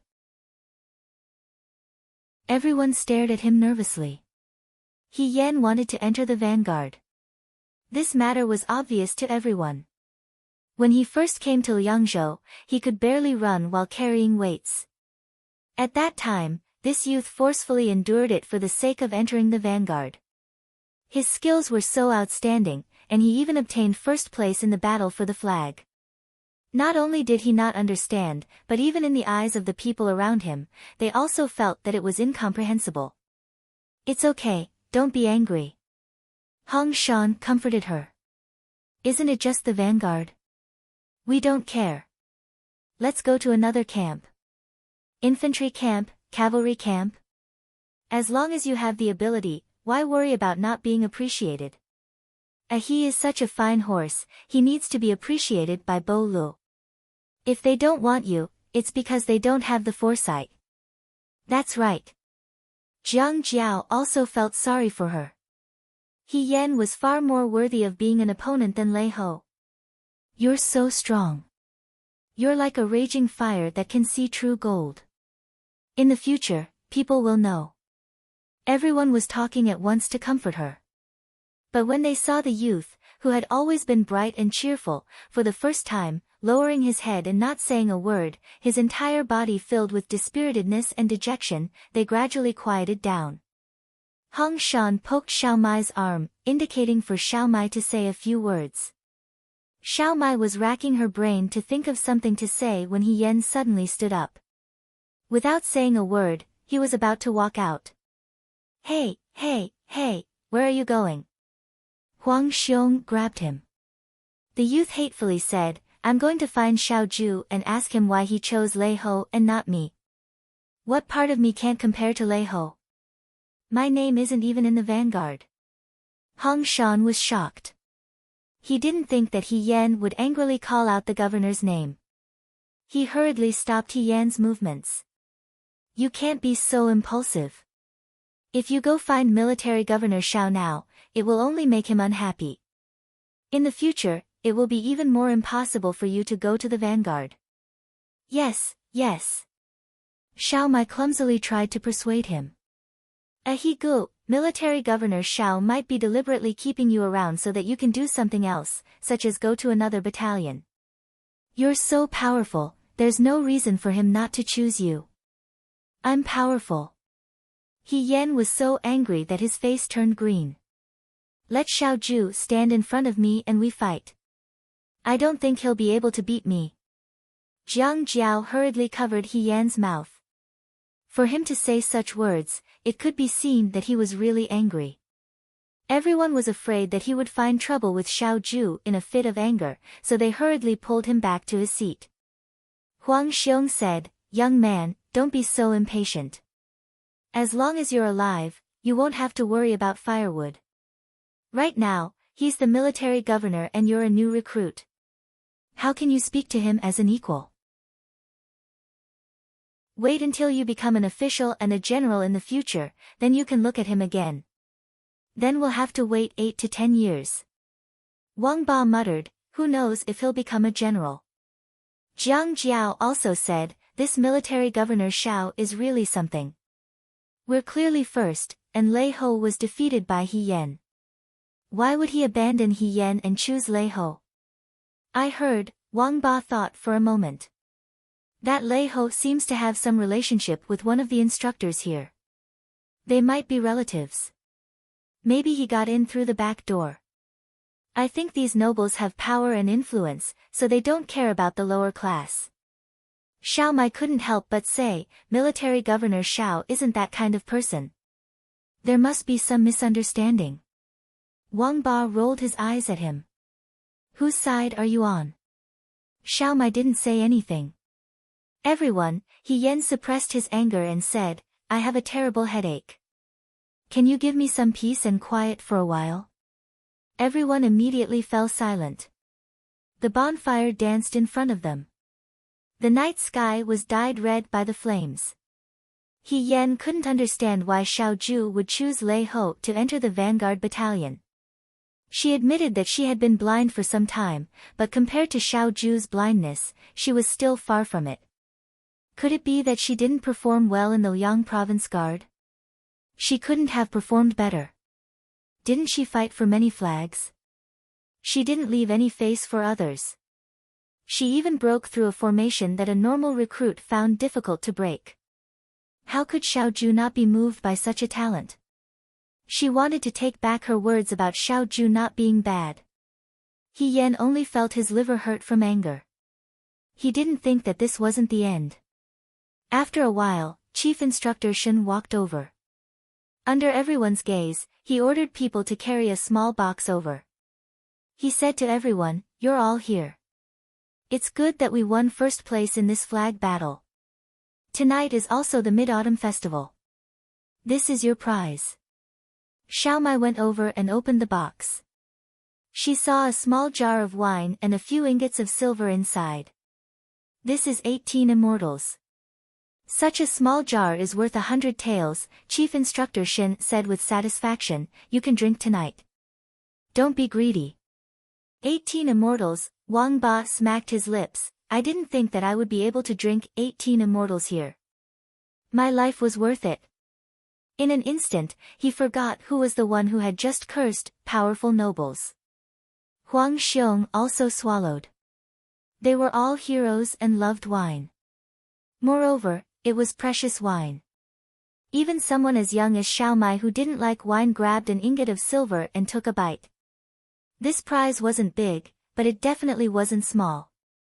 Among the joy, He Yan appeared particularly unique. She only glanced at the box and suddenly laughed, it seems that our commander-in-chief doesn't have a good life. Shen Han was stunned. He's so poor. The young man didn't even look at him. He took a branch and fiddled with the firewood in the fire. He lowered his head and muttered to himself. Everyone could hear the sarcasm in his words. Hong Shan covered her mouth and smiled apologetically to Shen Han, this brother is drunk. He's drunk, he's talking nonsense. Chief Instructor, please don't lower yourself to the same level as a child. Shen Han inexplicably left. After Shen Han left, He Yan looked at the box on the ground and couldn't help but sneer, this little thing, are you trying to dismiss a beggar? Brother, this little thing is good enough. Huang Xiong patiently said, you're taking your anger out on him. He Yan was suppressing her anger and didn't want to speak. Huang Xiong sat down beside her and held her shoulder. Looking at the dancing flames in front of him, he said in a low voice, young person, don't be disheartened. It's just that you've encountered a hurdle. Look at me. He pointed to himself, you've only lost a chance to enter the vanguard. Back then, I had nothing. He couldn't bear to touch the jar of 18 immortals. He only took the jar of yellow wine and poured 2 large bowls. He gave one to He Yan and took the other for himself. He tasted a mouthful, saying, "Such strong wine." Seeing that He Yan didn't speak, he pointed to the prayer beads around his neck, saying, "This is my mother's." The prayer beads were dark and flashed with a warm light. It was extremely incompatible with his valiant physique, but she had never seen Huang Xiong take it out before. He then pointed to the blade beside him. "This blade has killed 19 people." These words were somewhat frightening. For a moment, even Wang Ba and the others looked at him. The light in He Yan's eyes moved slightly, looking at her. Seeing that she finally reacted, Huang Xiong said in a low, muffled voice, "Back then, I was as old as you. Our family had a blade manual that was passed down from our ancestors. After someone found out, they came to buy it. My father refused to sell it. At that time, my companions and I went outside to cool off. After we came back, our entire family was silenced. All of our belongings were still in the house, but the blade manual was missing." Xiao Mai cried out in alarm, "This is, for the blade manual, someone exterminated my entire Huang family." When Huang Xiong said this, his expression was very calm. She didn't know if it was because too much time had passed, or if it was because of something else. He said, "I reported it to the government, but the local officials couldn't do anything about it. Therefore, I personally investigated it. I used up all of my family's wealth and carried a blade for 1,000 li alone, searching for traces of the culprits. After a full 3 years, I finally found where they were. I was afraid that I wouldn't be able to take revenge and would instead lose my life. I wasn't afraid of death, but I didn't want to die in vain. I was the only one left in the Huang family. If I died, no one would seek justice for them. Therefore, I pretended to be a coolie and entered that family's house. During the day, I observed the terrain and their daily habits. At night, I practiced my blade skills. A year and a half later, I found an opportunity and took revenge for my Huang family in one night." This story was thrilling, but he told it in a casual manner. The danger in it could be imagined. However, the bald man's eyes were only calm. He looked at He Yan and said, 10 years is not too late for a gentleman to take revenge. If I risked my life to seek justice from them at that time, in the end, it would only be a life and death struggle. But now you see, the enemy is dead, and I'm still alive. I can even drink wine and eat meat with you here. Tell me, who won?" He wanted to use his own matter to tell He Yan not to act on impulse. He Yan smiled and was about to speak when he saw Jiang Jiao reach out and pour himself a bowl of yellow wine. He raised his head and took a big gulp. He was not as good at drinking as Huang Xiong. His face was red from the spiciness of the wine. He reached out to wipe the wine stain on his lips and blurted out, "That's right. Who doesn't feel sad at times? What are you doing? Look at me, the young master of the martial arts school. That sounds good. I also have a fiancé." Xiao Mai widened her eyes and was about to ask, but Shi Tu nudged her and made her quiet down. "Do you know how she died?" Jiang Jiao's eyes were a little red. He said in a muffled voice, "She died for love. She liked someone else and refused to marry me. She died for love with that scholar. Tell me, do you think I'm worse off than you?" No wonder Jiang Jiao, with his good looks and skills, joined the army. After this incident, he was disheartened and left his hometown. What the eye doesn't see, the heart doesn't grieve over. Everyone looked at Wang Ba. Wang Ba was puzzled and then said angrily, "Why are you all looking at me? I don't have a story. Are you all crazy? Why are you talking about this nonsense? Are you all here to see who is worse off?" Chapter 86. The moon was white, and the mountains were clear and spacious. The bonfire reflected the aroma of wine, and the atmosphere was elegant. The recruits lowered their heads to drink and eat meat, and raised their heads to chat and admire the moon. This became a unique scene for the Liang province guards. Sparks floated out along with the autumn wind, making people wonder if they would burn their clothes. In just a moment, they were reduced to ashes, accompanied by the soft whimpers of people. Xiao Mai sobbed, "I've forgotten what my parents look like. I'm even worse," Wang Ba said expressionlessly, "I've never seen my parents since I was born." He Yen. She raised her hand and drank a big mouthful of wine, trying to calm herself down. Originally, they were trying to comfort her, so they compared their own unhappy experiences. In the end, it became a comparison of who was more miserable. This was great. The recruits beside them were all laughing and chatting happily, but they were the only ones who were gloomy. Looking at Xiao Mai and Wang Ba who were hugging each other and crying, and then looking at young Master Jiang who was drinking alone with red eyes, He Yen was speechless. Well, she didn't know who was comforting who. Huang Xiong glanced at her and said, "Brother He, your alcohol tolerance is not bad." He Yen was stunned and looked down at herself. Unknowingly, she had already drunk 3 bowls. She didn't know how much the original lady he could drink, but she thought that the weak lady he wouldn't drink such pungent and strong alcohol with a chipped bowl. However, to the previous General Fei Hong, this was very familiar. When it was cold, when she was afraid, when she was upset, when she was hungry, if she had alcohol at hand, she could temporarily resist the difficult times. Alcohol could drive away the cold, strengthen one's courage, satisfy one's hunger, and drown one's sorrows. When she was in Shuajing, she didn't touch a single drop of alcohol, afraid that she would be exposed. When she was in the Fuyue Army and in Mo County, she gradually became used to drinking. She had also trained her alcohol tolerance. None of the young generals and new recruits in the tent could drink as much as her.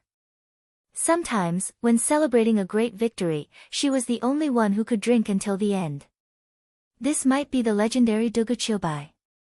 What surprised her the most was Shirtu. She had thought that Shirtu, who had grown up in the mountains and looked strong, could hold his liquor well. Unexpectedly, he fell asleep before he even finished half a bowl of wine. Was he drunk just like that? His remaining half bowl of wine was taken away by his younger brother, Xiao Mai. He drank with Wang Ba and said, "I didn't expect everyone to be in the same boat. In this case, we will be a family in the future." After saying that, he drank it all in one gulp. His nose was stung red by the spicy wine. Then, in less than the time it took for an incense stick to burn, he followed his elder brother and fell on his back, drunk. He Yen said, "You really are biological brothers."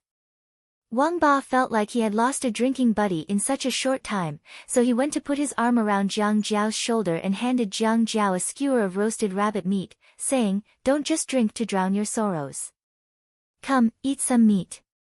Your fiancé didn't choose you because you two weren't fated to be together." This was the first time he said something like a human. In life, meeting and parting are all fated. There's no need to force it. Jiang Jiao took the rabbit meat from him and continued to drink silently. Seeing this, Huang Xiong smiled. He looked at the moon in the sky and said to himself, "I miss my family."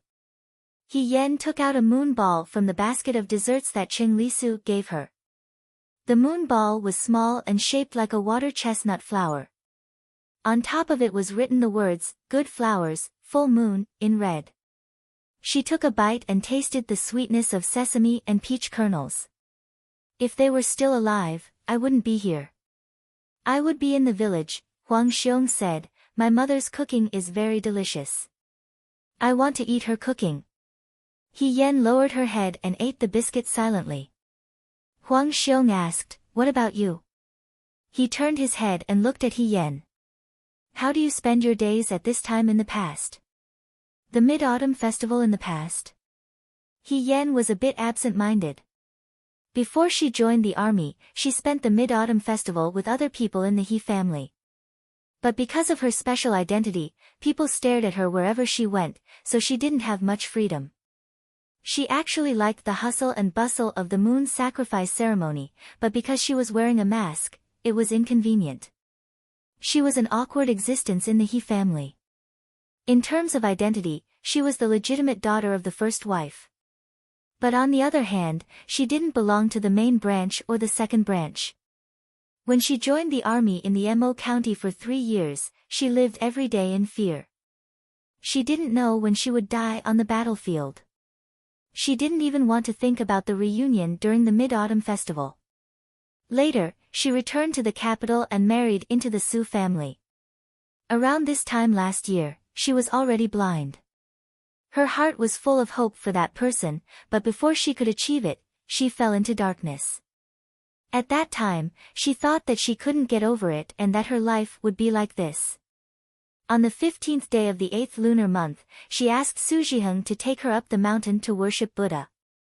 She hoped that Bodhisattva would bless her and let her see the light again. Su Jiheng agreed. In fact, that day, she didn't really want to ask Bodhisattva to bless her. The tip of her tongue hurt. She accidentally bit her tongue.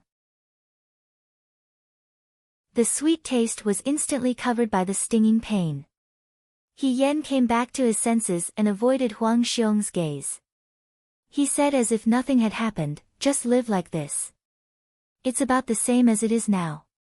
When I see you, it's like seeing myself in the past. Huang Xiong took a sip of wine and said, you're just like me in the past. He Yen smiled and said, brother, my family is living well. In fact, they were living a better life than most people. But you're not satisfied. She heard Huang Xiong's voice and turned her head to look. The bald man's face showed the wisdom and vicissitudes of a middle-aged man who had experienced the hardships of life. He touched his prayer beads and said, you haven't taken your revenge. You're not satisfied, so you're always distressed and trapped yourself. He Yan's heart moved, but he didn't say anything. I don't know what kind of hatred you have. He looked at the moon. Sometimes, your eyes are the same as mine. He Yen was a little confused. Did she have it? She always thought that she hid it well. One day, it will be better. The bald man lowered his head and patted her shoulder. You have to believe in this. He Yen didn't say anything. He silently picked up his bowl and drank. Huang Xiong didn't say anything. He ate meat and drank wine by himself. Wang Ba was also a little drunk. He sat there holding his head and smiled foolishly. Jiang Jiao buried his head between his knees. It wasn't clear if he was crying or sleeping. The instructors also gathered together and ate meat and drank wine around the bonfire. They finally saw the results of the hard training in the past few days on this batch of recruits. They were all a lot more relaxed. Qing Lisu also mingled with them. He was a young master from the capital and had never tasted this kind of novel way of playing. Even the roasted rabbit leg sprinkled with coarse salt was delicious. He originally wanted to talk to He Yen when he had the time, but after drinking a mouthful of wine, he felt his legs go weak. He couldn't walk and sat back down. The instructors laughed kindly. Someone said, young Master Cheng, you still need to practice your alcohol tolerance. With this little alcohol tolerance, you can't be a soldier of the Liang Province Guard. I'm not a soldier of the Liang Province Guard, Qing Lisu muttered. I just came here to have fun. This child could always say that he couldn't do it. If he was a grandson of the instructors, he would have been picked up and beaten 10 times. But this person was Xiao Zhu's nephew, so everyone said, young Master Cheng is so open-minded. It's not good to drink too much. My wife doesn't allow me to drink. Let's all learn from young Master Cheng. But young Master Cheng, Liang Ping asked him, is the governor really not coming to have fun with us? Uncle doesn't like noisy places, Qing Lisu replied. He definitely won't come. Everyone felt that it was a pity. Some people felt that Xiao Zhu was too unreasonable. After all, it was the Mid-Autumn Festival. A general who didn't even have fun with his subordinates during the Mid-Autumn Festival was too arrogant. But there were also some people who didn't mind. Ma Damei chuckled. Why don't we send some food and wine to the governor? It's hard to be alone during the festival. There's no need, Cheng Lisu said. My uncle won't drink this kind of low-quality rice wine. Everyone, well, that was the second son of a Shao family in Shuajing. He definitely wouldn't force himself to drink. Du Mao asked curiously, Young Master Cheng, do you know how the governor's alcohol tolerance is? I heard that General Feihong won't get drunk even after 1,000 cups. I don't know if the governor is better or worse than General Feihong. When the instructors heard this, they immediately looked at Cheng Lisu with bright eyes. Whenever there was a discussion about who was better, General Feihong or General Fengyun, it was always fresh. From swordsmanship to alcohol tolerance, from height to temperament, people wanted to compare them one by one. Unfortunately, the two of them had never appeared together except when they were outside the window. They had never personally competed. Moreover, General Feihong always wore a mask. Who was better was still a mystery. Of course it's my uncle, Cheng Lisu answered without hesitation. I've never seen my uncle drunk in my entire life. In reality, Cheng Lisu had never seen Xiao Ju drink before. But he couldn't say this in front of the instructors. No matter how good General Feihong was, he couldn't be better than his uncle. Go go go, don't talk about people behind their backs. Shen Han waved his hand. Drink, drink, why are you nagging like an old woman? Young Master Cheng, come, let me toast you. Young Master Cheng. Young Master Cheng's cheeks were red. He was already drunk. It was night. The green curtain covered the bright moon. There were only a few figures on the bed. The sound of autumn was quiet. Someone was playing the guqin. On the moon, the magnolia had bones, and the person in the ice was like jade. A long sword hung on the wall like frost and snow. A young man in a robe had a handsome appearance. His expression was calm. When his hands touched the strings of the guqin, the music was moving and intoxicating. He was playing, flowing light. The sound of the guqin was distant, like pearls falling on a plate. It was the night of the Mid-Autumn Festival. It was supposed to be a time of reunion. Even though the instructors of the Liangzhou Guards were thousands of miles away with their families, they were still gathered together, singing and drinking. It was not as quiet as him. He didn't seem to feel anything. He just focused on plucking the strings. His tied-up black hair hung over his shoulders. Under the moonlight, it was covered with a layer of coldness. From spring to autumn, from summer to winter, it seemed like it was just the blink of an eye. The moonlight was even colder because of his guqin. The night sky was as clear as water. The sound of the guqin seemed to float endlessly in the vast sky. It made people want to cry. Suddenly, something smashed into the courtyard. It made a crisp sound and interrupted the cold sound of the guqin. Xiao Ju paused and raised his head. Through the window, he saw that something had been thrown in from outside the courtyard. He paused for a moment, stood up, and pushed the door open. At this time, a third thing came in and landed beside him. He bent down to pick it up and found that it was a stone. Slave Fei appeared from behind and said in a low voice, "Young master, outside." Xiao Ju opened the courtyard door. A young man in red stood outside. He held a small jar of wine in his hand. The cork had been removed and the fragrance was strong. It was the 18 immortals. He was generous. It was such a small jar of wine. Ordinary people would hide it for a long time before they were willing to take a sip. Looking at him, he must have drunk a lot. This person was He Yen. Xiao Ju looked at him indifferently. He Yen widened his eyes as if he just saw him clearly. He said, "Xiao Ju." Fei knew who was behind him couldn't help but look at He Yen. He actually dared to call the young master by his name. He was really bold. "What are you doing here?" Xiao Ju asked him. "I thought about it again and again." The young man had drunk a lot of wine. His whole body reeked of alcohol, but his expression was normal. He didn't look drunk at all. It was hard to tell if he was drunk or not. He said, you chose Lei Ho to go to the vanguard. I'm not convinced. So Xiao Ju. His mouth curved. Let's fight. Before he finished speaking, he pounced towards Xiao Ju. Fei Nu, who was behind him, saw this and was about to step forward.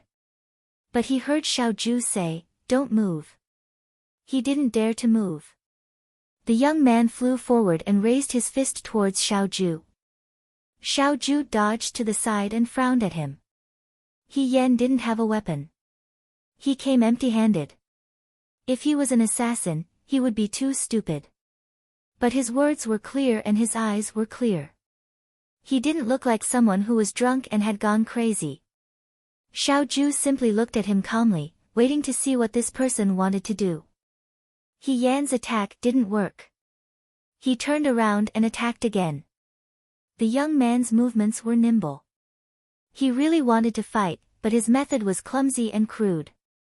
At first glance, it looked like a fight between students in a school. They only knew how to use their fists and feet to greet each other, but didn't care how accurate they were. Xiao Ju dodged to the side again. After 2 consecutive failed sneak attacks, He Yan doubtfully muttered to himself, "When did my skills become so bad?"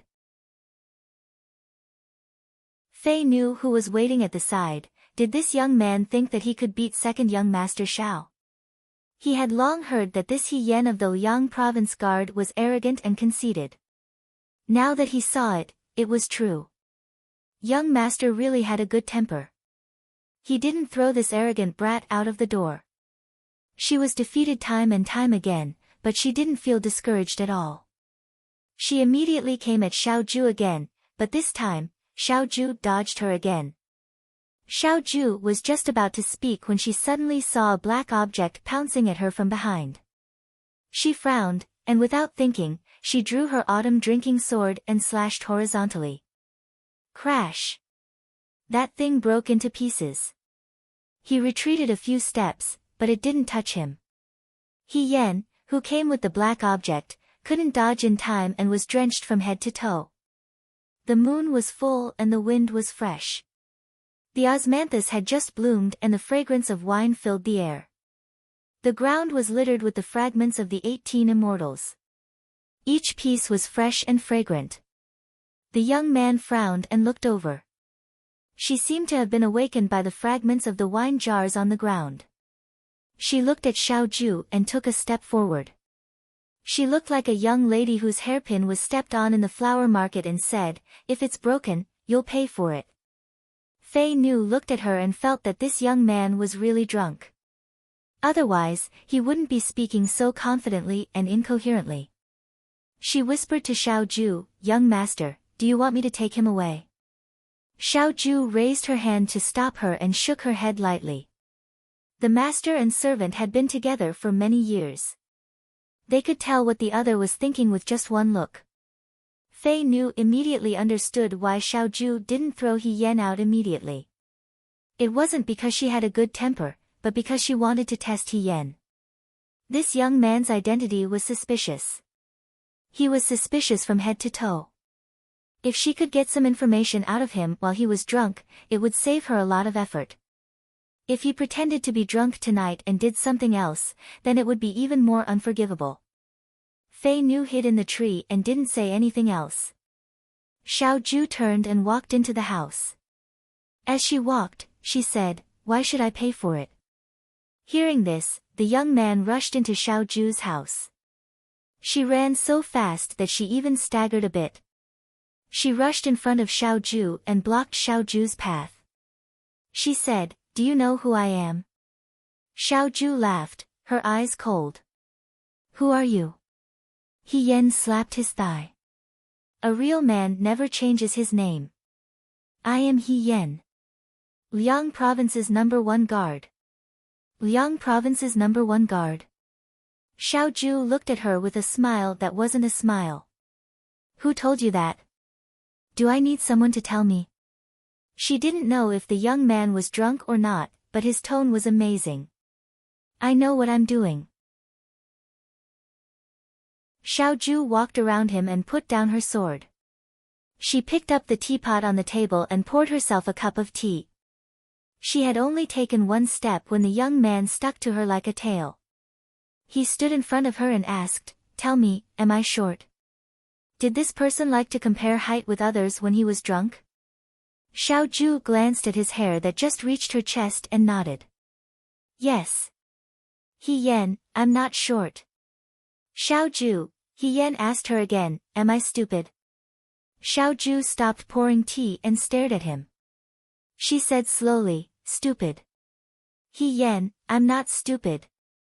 Xiaoju suddenly regretted that she didn't throw He Yan out of the courtyard immediately. Instead, she came here to ask for trouble. Other than listening to his nonsense, she didn't seem to get any useful information. Either He Yan was too stupid, or this person was so astute that not a single drop of water could leak out. What else do you want to say about yourself? Let's talk about it together. He lowered his eyes and said indifferently. He Yan, I'm tall and mighty, fierce and invincible, handsome and righteous. I'm such a righteous person. Why doesn't anyone like me? Do you know how hard I work every day? Xiaoju, because of you, I'm very unhappy tonight. Let me ask you. She took a step forward and put as much distance between her and Xiaoju as possible. She looked up at him and asked eagerly, do you like me? Xiaoju took a step back and put some distance between them. He brushed his sleeve that was out of shape because of her tugging. It was as if he had seen the plague. He replied calmly, I'm not gay. I'm not gay either. He Yan muttered and suddenly raised his head. His expression was sad and angry. He asked loudly, then why do you prefer Lei Ho over me? That person is only a little taller than me. How can he compare to me? Whether it's appearance, martial arts, or our past relationship, Xiaoju, you're too much. You have no taste. I'm very disappointed. At this moment, Shen Han, who had just walked out of the room and was about to deliver some roasted rabbit meat to Xiaoju, covered his mouth in surprise. Just now, he seemed to have heard an incredible secret. Inside the room, a young man wearing a white undershirt looked at the person in front of him speechlessly. The young man looked up at him. His eyes were bright and there was no trace of fear or hesitation in his voice. He was so calm that it made people wonder what he was thinking. What did he mean by past relationship? It was just that he had given him some medicine from the Mandarin duck pot. How could it be a past relationship? This person was too friendly. But it's nothing.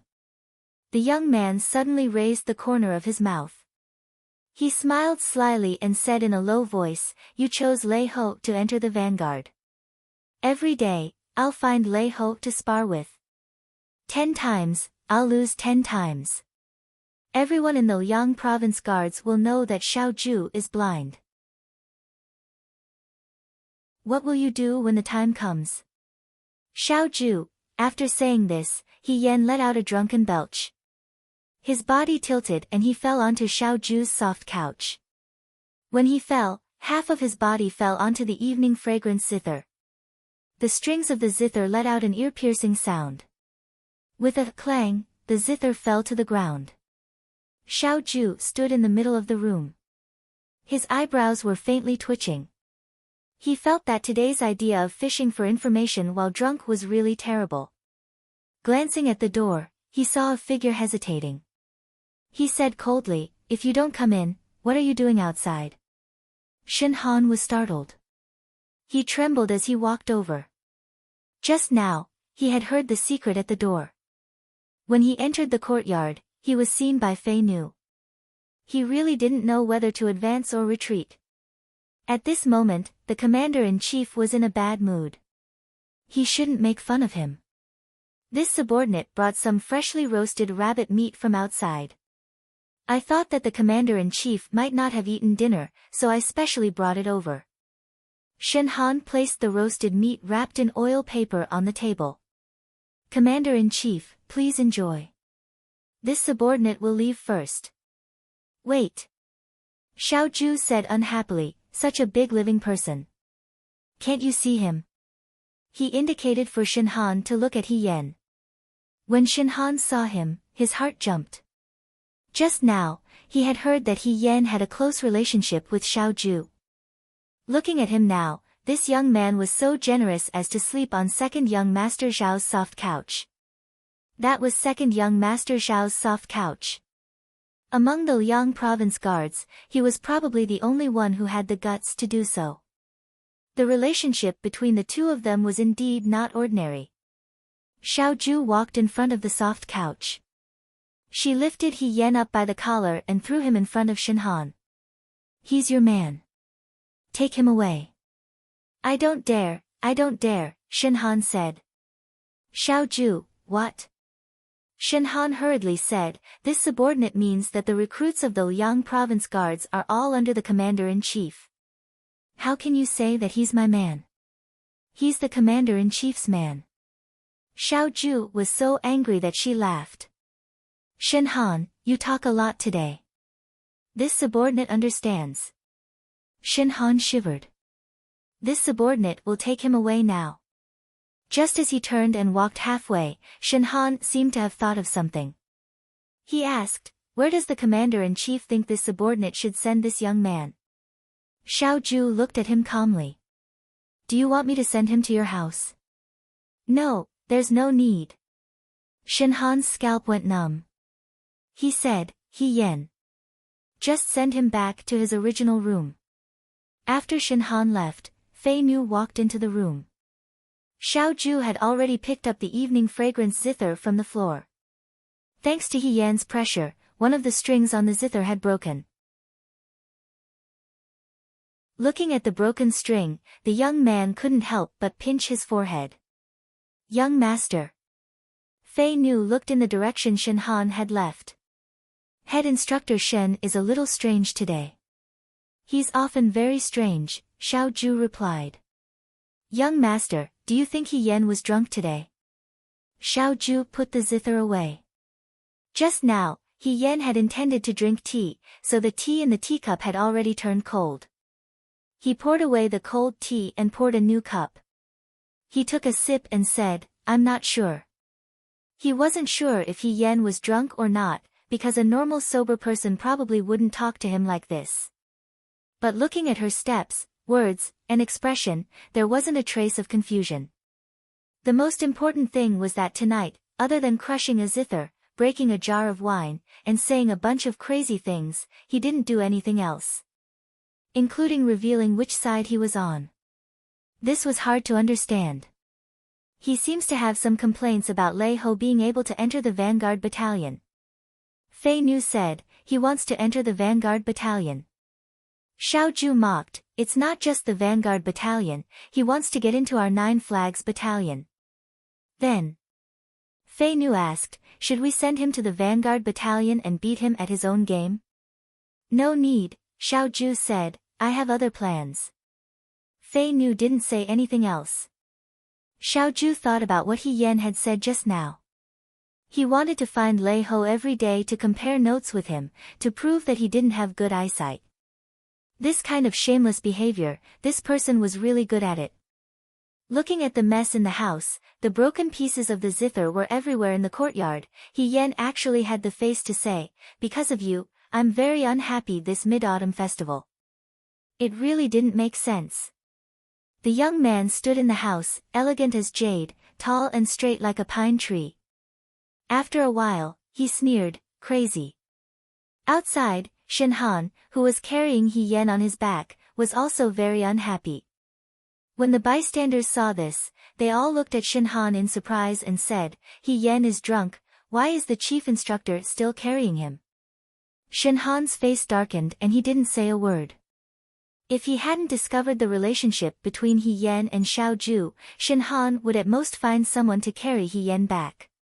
But now that he knew that the relationship between the two of them wasn't shallow, Shin Han didn't dare to neglect it. He Yan had just said that he had past friendship with Xiao Ju. It seemed that they had known each other for a long time. Why did the chief instructor pretend not to know He Yan and secretly investigate He Yan's identity? Could it be that the two of them were originally close, but there were many unforeseen events that happened along the way, resulting in their current situation.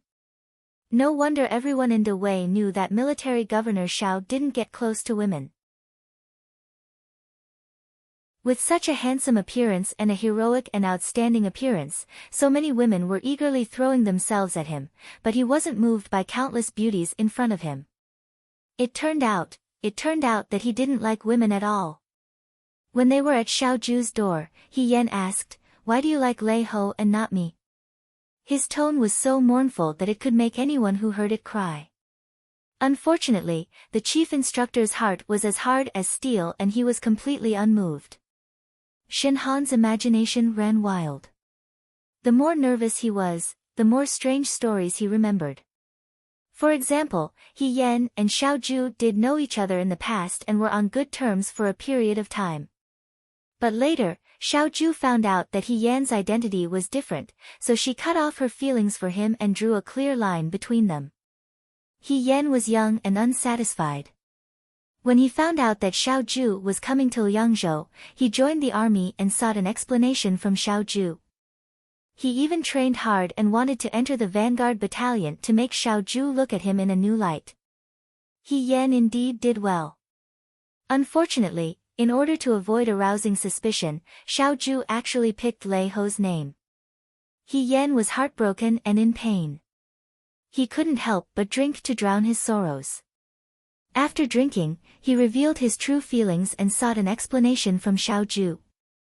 Military Governor Shao, whose heart was as hard as steel, flatly refused.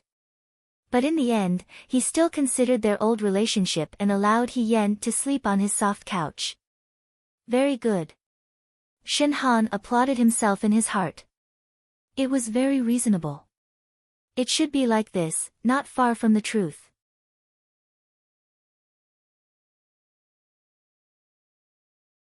Chapter 87. The second day after the Mid-Autumn Festival was a rainy day. When He Yan woke up, the rest of the people were still sleeping on their beds. They were probably still drunk from the previous night. However, the order to run had been blown outside. Even if it was a rainy day, they still had to train. She climbed out of bed and woke up everyone in the house one by one. "My head is so dizzy." Xiao Mai was young and could not withstand this kind of hangover. She still felt that the after-effects were not over yet. He Gu, what are you doing?" He Yan handed her a water bag. "Quickly drink 2 mouthfuls and wash your face. It's time to run." Xiao Mai took the water bag and drank in big gulps. Hong Shan saw this and laughed. "Xiao Mai, you and your brother still have to practice more. How can you drink so little? You're not even as good as He Gu." Xiao Mai glanced at He Yan and said, He Gu, your alcohol tolerance is so good." "It's a so-so," He Yan said perfunctorily. She did not feel a headache at the moment. Instead, she felt refreshed. However, she had already forgotten when she returned to the house. She only remembered that she was drinking with Huang Xiong in front of the bonfire. She drank a few more bowls and seemed to have opened the 18 immortals. Oh right, where were the 18 immortals? Why didn't I see the jar of wine that military governor Shao rewarded? Hong Shan also remembered. That's a good thing. Don't lose it. It might be at Wang Ba's place. He Yan replied. She carefully tried to recall, but she really could not remember anything. She used to be able to drink 1,000 cups without getting drunk. However, that was not true. She could still get drunk if she drank too much. However, He Yan was different from other people when he was drunk. When he was drunk, his face did not show it. He looked especially sober. Previously, when he was drunk in the army, he even discussed the art of war with the military advisor in the tent for an entire night. He looked very energetic. The next day, the military advisor praised He Yan as a rare hero. In fact, He Yan did not remember what he did last night. Even if he was drunk, others could not tell. He also wouldn't walk unsteadily and speak carelessly. Therefore, no one would see her lose her composure. But what exactly did she do last night? He couldn't figure it out no matter how much he thought about it. Thus, he followed the crowd and quickly washed his face and tidied himself up. He then went outside to take the biscuits and ran away.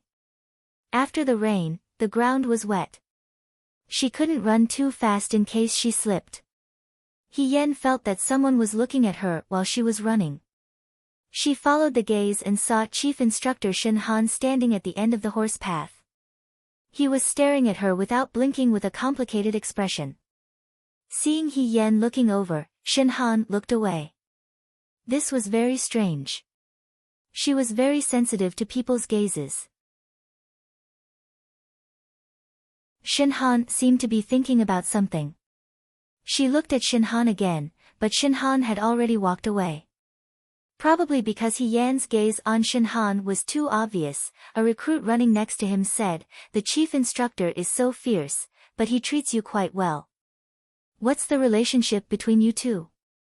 Why is he taking care of you like this?" "Taking care of me?" Hien was puzzled. "How come I didn't know?" If Shin Han really took care of her, he wouldn't have sent Lei Ho to the Vanguard Battalion. "Last night, when we went back, we saw Chief Instructor Shin personally carry you back to your room." The recruit seemed dissatisfied. "You are too ungrateful. If it were me, Shin Jiaodo would not be so considerate." Hien was stunned. She asked, "You saw Chief Instructor Shin carry me back last night?" "Yes." The recruit looked at her strangely. "You don't remember?" "Maybe you don't remember. You were drunk."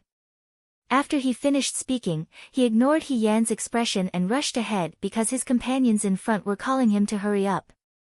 Hien was left behind alone. She couldn't hide the surprise in her heart. She was drunk? Shin Han actually carried her back? What kind of logic was this? In the morning, she had asked Hong Shan and the others. Hong Shan and the others were drunk early in the morning. It was the recruits who dragged them back. When Hien came back, no one was awake. No one knew when Hien came back or how he came back. Hien didn't think Shin Han was a considerate person. She thought about it, but she still couldn't figure out what had happened until the end of the run. She made up her mind. When the run was over and the drill started, she would go find Huang Xiong and the others. Maybe Huang Xiong would know. If Huang Xiong didn't know, she would directly ask Shin Han. When the run was over, everyone ran to the straw huts or tents to take shelter from the rain and drink water. Qing Lisu came. This young man was holding an oil paper umbrella. There were several red and white koi painted on the umbrella. It was quite interesting. He couldn't find Hien, so he asked around. Finally, he found him under the straw hut. "He Dage!" he shouted. Hien didn't expect Qing Lisu to come find her. She got up and walked over to him. She asked curiously, "It's raining so heavily. Why aren't you in the house? This isn't the place to talk." Qing Lisu pulled her to hide under the umbrella. After searching for a long time, they found the long frame of the training field with the flag on it. Only then did they stop and look at Hien. "I was drunk last night. This morning, I heard my uncle talking to Fei Nu Dage. Only then did I know that you went to find my uncle last night." "I went to find your uncle?" Hien was shocked. "That's right." Hien didn't dare to believe it. She actually went to find Xiaoju. Now, she was quite dissatisfied with Xiaoju. It was also because of the Vanguard Battalion. She definitely didn't find Xiaoju to talk about old times and drink tea. "Then, why did I find your uncle?" Hien asked slowly. Qing Lisu wanted to say something but stopped. "Last night, you might have been drunk, Hien," she made an effort to make herself smile. "Go ahead," she said. "You went to find my uncle and fought. You even crushed his guqin." Qing Lisu answered honestly. Hien closed his eyes. "Who won?" she asked. Qing Lisu didn't expect Hien to be concerned about the result at this time. He scratched his head and said, "It was probably my uncle. I heard that he asked Shinjiao to bring you back." He Yen. Fine. She really went to find Xiaoju when she was drunk and lost. Now, wouldn't Xiaoju have a bad impression of her? She would be one step further from entering the Nine Flags Battalion. He Yen suddenly felt disheartened. It was probably impossible to get close to Xiaoju through the Nine Flags Battalion. She might as well change her path and slowly rise up the ranks like before. Although it would be slower, she didn't know what rank Hirufei would be at by the time she grew up to be able to get close to Hirufei. Cheng Lisu looked at her sympathetically and tried her best to comfort her. "Big brother you don't have to be discouraged. My uncle. Actually, my uncle isn't that calculative. I'm here to tell you that it's best if you don't go to my uncle these days. Otherwise, he'll be angry. That guqin is very expensive. He's already being very lenient by not asking you to pay for it. I can't afford it either." He Yen answered dejectedly. "Look, things aren't that bad." Cheng Lisu added, "You don't have to be too sad. I'll put in a good word for you in front of my uncle." He Yen said listlessly, "Thank you very much." Cheng Lisu left. He Yen looked at the red and white koi fish disappearing into the distance and felt a wave of powerlessness. Originally, her brothers in the tent had said that drinking would make things worse. She had never taken them seriously, but now it seemed that it was true. She had only gotten drunk once in Liangzhou, and now she was in trouble. Why did Shinhan personally carry her back to her room? It was probably because he had witnessed such a chaotic moment and knew that she would never be able to get Xiaoju's favor in the future. His official career was hopeless, so he sympathized with her and did this. He Yen thought to himself, why don't I find an opportunity to ask Xiaoju for forgiveness and apologize sincerely? Maybe I can salvage the situation. At this moment, Xiaoju was sitting in front of a table in the room of the Liangzhou Right Guard Army's commander-in-chief. The invitation was sent to him by the Liangzhou County Magistrate, Sun Xiangfu. It said that in a few days, the imperial censor Yuan Baozhen from the capital would arrive in Liangzhou. Xiaoju's nephew, Cheng Lisu, was also invited to a banquet in his residence. Fei Nu stood behind Xiaoju and said, "Young master, it's inconvenient to bring young master Cheng to the city. Perhaps it's a hongmen banquet. I'm afraid there will be threats. Yuan Baozhen and Su Jingfu have secret connections. He's been working for Su Jingfu for a long time." Xiaoju played with the invitation in his hand and looked at the osmanthus tree by the window. He said calmly, "This time, he's coming for me. However, I also want to know what kind of chess piece Su Jingfu has planted in Liangzhou." "Young master, what do you mean?" Fei Nu asked hesitantly. "If Yuan Baozhen is working for Su Jingfu, then Sun Xiangfu might be as well." Xiaoju curled his lips and said, "The Liangzhou County Magistrate should have been changed a long time ago. Young master is planning to attend the banquet. This subordinate wants to go with you. However, young master Cheng needs someone to protect him. If someone is plotting against him." He didn't finish his sentence. He was referring to He Yen. Currently, He Yen was the only person in the Liangzhou Guard whose identity was unknown and who was extremely dangerous. Moreover, young master Cheng trusts He Yen very much. If young master isn't here, if Cheng Lisu listened to He Yen and was tricked by He Yen, or even fell into He Yen's trap, it would not be worth it. "When will the Waning arrive in Liangzhou?"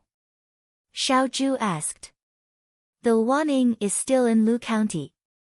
Fei Nu answered and looked at Xiaoju. "Young master, why don't we reject the invitation?" "No." Xiaoju lowered his eyes. "I must attend this banquet." When Cheng Lisu came back, he saw Xiaoju sitting at his desk, reading a book.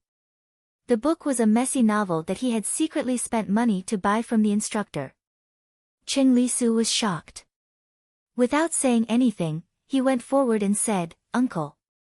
Xiaoju was casually flipping through his book. Hearing this, his hand trembled. He looked at him and frowned. What are you calling for? I was wrong. Qing Lisu said. What were you wrong about? Xiao Ju looked at him calmly. He didn't seem angry. Qing Lisu was surprised that Xiao Ju didn't scold him for not practicing his calligraphy and reading these messy novels.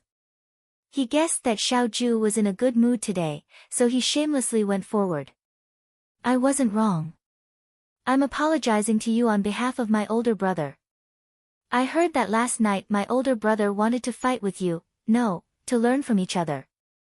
Uncle, you weren't angry, were you?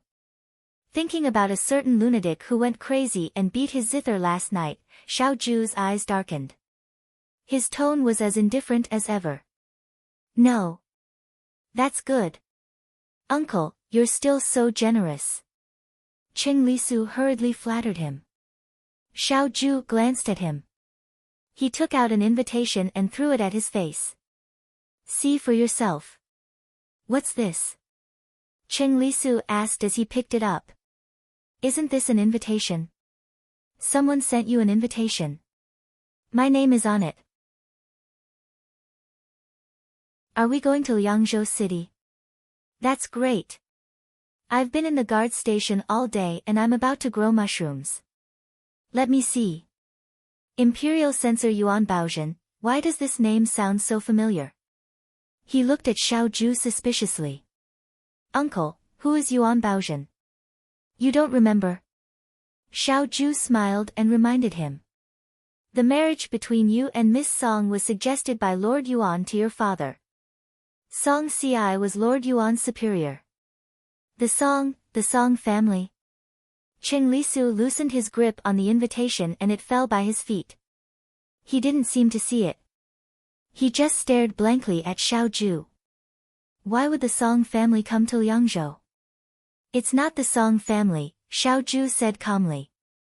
It's Yuan Baozhen. Isn't that the same? Qing Lisu muttered. They came to Liangzhou and invited me to a banquet. It can't be that they want to kidnap me and bring me back to Shuo capital, right? I don't want to marry her. I don't want to get married. He seemed to suddenly come back to his senses and grabbed Xiao Ju's sleeve. Uncle, you can't just watch your nephew jump into a fire pit. What does that have to do with me? Xiao Ju pulled his sleeve out of his hand and flipped through his book. It has a lot to do with you. Qing Lisu walked around the table and came to Xiao Ju's side. Uncle, you know that I don't like Miss Song. If I marry her, I'd rather die. I'll hang myself on the day of the wedding. Uncle, you won't leave me in the lurch, right? Xiao Ju stopped what he was doing and looked at him indifferently. He pulled out the sword at his waist and placed it on the table. Qing Lisu stuttered. What are you doing? You can kill yourself right now and see if I'll leave you in the lurch. Qing Lisu stared at the sword and cried. Uncle, I really don't want to go back to Shuo capital. I've been with you for half a year and I'm already used to life in the Liangzhou guard station. I really can't live without you. He hugged Xiao Ju's leg and cried. Xiao Ju pressed his forehead as if he couldn't take it anymore. Get up. Qing Lisu didn't move. I'll say it again. Get up. Qing Lisu still hugged Xiao Ju's leg and blinked at him. Unless you promise me that you won't hand me over to the Song family. Didn't you say that you were tired of the guard station and wanted to go to Liangzhou? I don't want to anymore. The young man's voice was calm. That's the Imperial Censor Yuan Baozhen. Uncle, you're still General Fengyun Xiaohuaijin. Yuan Baozhen has seen you before and knows that you're avoiding him in Liangzhou. How about he complain to the Song family that you're neglecting him? Qing Lisu immediately replied, how could he have seen me before? I've never seen him before. My parents can't even wait to hide my appearance. If he had seen me before, he wouldn't have recommended me to official Song. I don't look like a good match for Miss Song. Is that so? Xiao Ju's eyes flickered as he looked at the grief-stricken youth. You have to go. Since he hasn't seen you before, it's not like there's nothing we can do. Cheng Lisu's eyes widened. Find someone to replace you at the banquet. Cheng Lisu was stunned. After a while, he finally understood. This time, he stopped crying and hugging Xiao Ju's leg. He stood up and clapped his hands. Wonderful. Uncle, you're right. Since he hasn't seen me before, we can just find someone to replace me. Do you have anyone in mind? Cheng Lisu looked at him. In the Liangzhou guards, there doesn't seem to be anyone around your age and figure, Xiao Ju said. If you're too far apart, you'll be discovered. Most of the soldiers in the Liangzhou guards barracks were burly men. Even the younger ones were mostly sturdy and tanned. Cheng Lisu was a young master from Shuajing. He was raised like a king and his skin was soft and tender. It was obvious that he was different from the new recruits in the barracks. If you can't find him, then you should go yourself, Xiao Ju said nonchalantly. Who said I can't find him? Cheng Lisu panicked.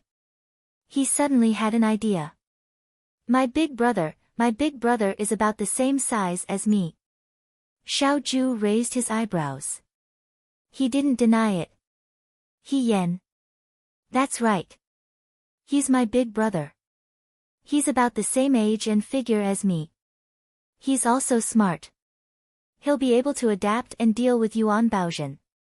Yuan Baozhen can take me away, but he might not be able to take my big brother away. Cheng Lisu was new to He Yan. In his opinion, other than his uncle, He Yan was the most omnipotent person in the world. He Yan could do things that other people couldn't. Seeing that Xiao Ju didn't say anything, Cheng Lisu's heart tightened. He Yan went to fight with Xiao Ju last night, so Xiao Ju must still be angry at He Yan. He might not want to see He Yan. Just as he was thinking about how to persuade Xiao Ju, he saw his young uncle close the book in his hand and say, "Okay." Cheng Lisu's words of persuasion were stuck in his throat. He only had time to say, "Huh." Xiao Ju looked at him. If you can persuade your big brother, then let him go in your place. After the afternoon practice, He Yan sat outside the martial arts field to rest. Huang Xiong and the others came to find him. They didn't say anything else. They first gave He Yan an ingot of silver that Shin Han sent over last night. Then they asked He Yan where the jar of 18 immortals went. I remember that you took it in the end. Huang Xiong asked, today, I went to find a few empty jars. Let's split a bit. What do you think? I think it's good. He Yan said, but we'll have to wait until the next flag competition. What do you mean? Wang Ba was a bit impatient. Suddenly, he understood something and looked at He Yan. You didn't drink it all, did you? Facing everyone's burning gaze, He Yan nodded and said, I'm really sorry. I wasn't careful and drank it all.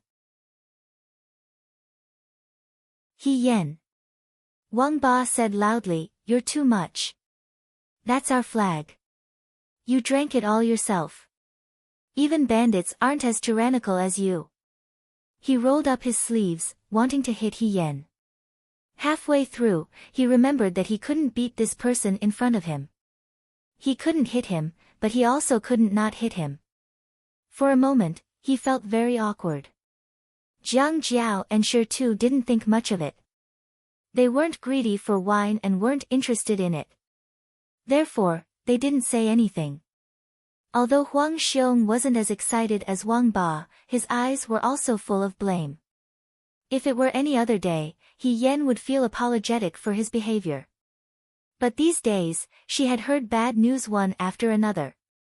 She was a bit numb. She really didn't have the strength to deal with the thoughts of these people in front of her. So, she just sat there, not saying a word.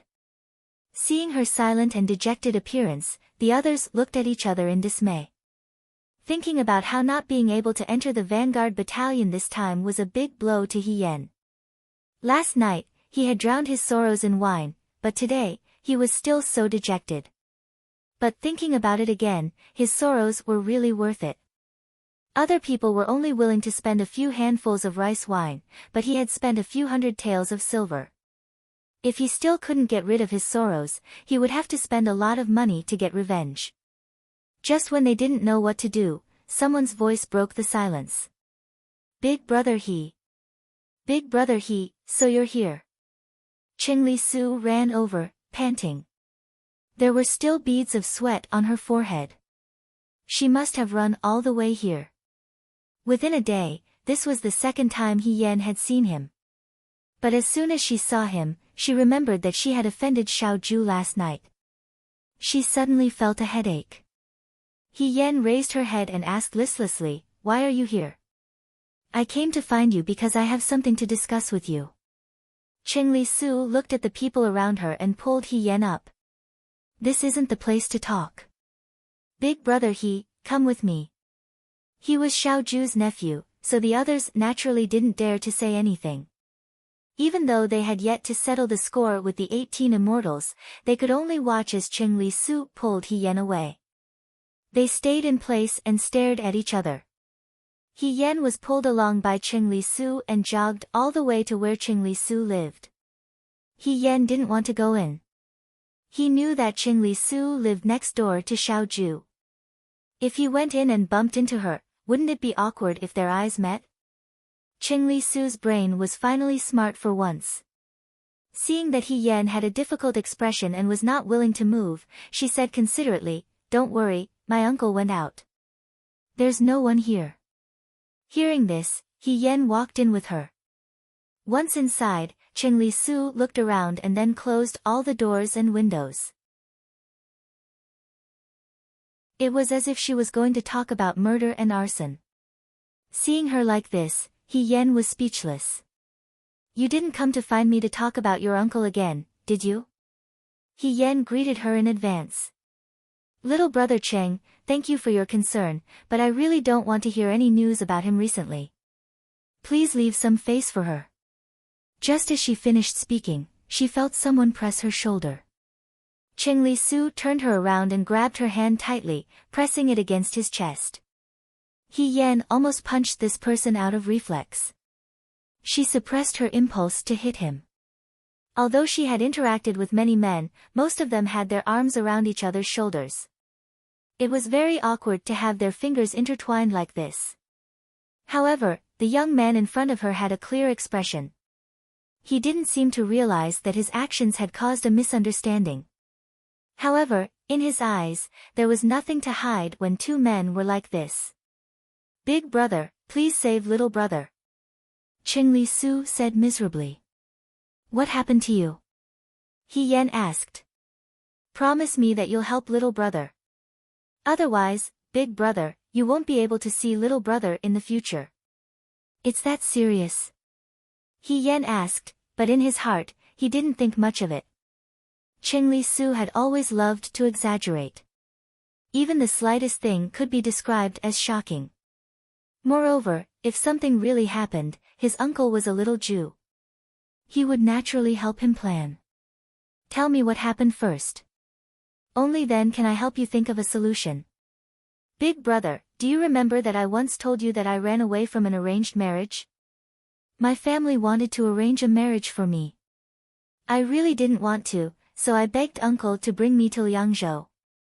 Qingli Su said sadly, "Now, my family still won't let me go.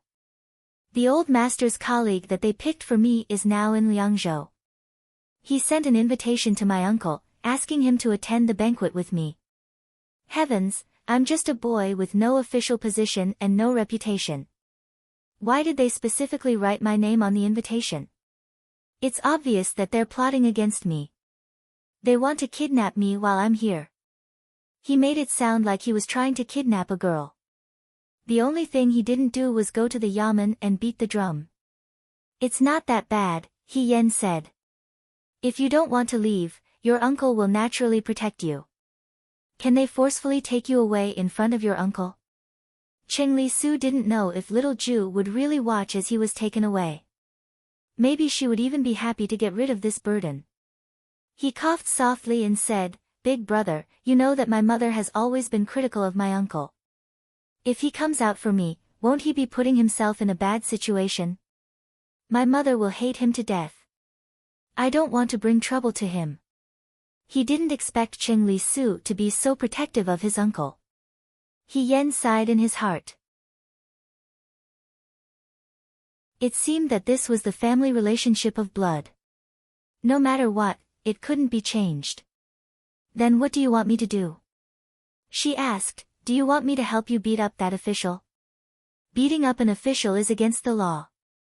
What are you thinking, big brother? Qing Li Su let go of his hand. I'm not that kind of violent person. I'm thinking that official hasn't seen me before and doesn't know what I look like. Big brother, we're about the same age, handsome, and have similar figures. Why don't you go to the banquet in my place? If that official wants his subordinates to catch me, with your skills, you can easily escape. If they can't catch me, it's their problem. They can't blame my uncle. You want me to go in your place? He Yan said, no, no. She turned around and wanted to leave. For some reason, she felt conflicted. Another substitute.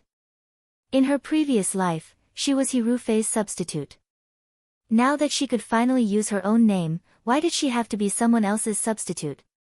The heavens were purposely trying to make things difficult for her. Big brother, Qing Li Su cried out heartbreakingly, you really can't leave me in the lurch. Think about it. If you go to the banquet with uncle and stay by his side, you'll see him day and night. If you do a better job, uncle will see how considerate you are and change his opinion of you. Moreover, you're standing up for his nephew. Uncle will be grateful to you. Maybe he'll let you go to the Nine Flags Battalion. He Yan was speechless. Qing Li Su was really willing to say anything just to avoid going to the banquet. Xiao Ju was not someone who would buy favors. If she stayed by Xiao Ju's side day and night, she might even provoke Xiao Ju's anger. If she did anything wrong, she would really be out of the game. Seeing that she was determined not to help, Qing Li Su collapsed on the ground. She pointed at the top of her head and shouted, God, why are you doing this to me? Yuan Baozhen, what kind of deep hatred did I have with you in my previous life? Why do you have to push me into the fire pit again and again? He Yan was about to leave and was already at the door. When she heard what Qing Li Su said, she stopped and turned around. Did you just say Yuan Baozhen? Yes, Qing Li Su looked at her and answered subconsciously, the official who ruined my engagement is the current imperial censor Yuan Baozhen. He Yan's eyebrows twitched. After a moment, she walked quickly to Qing Li Su and extended a hand to the youth who was sitting on the ground. Stop crying. Isn't it just going to the banquet? I'll help you.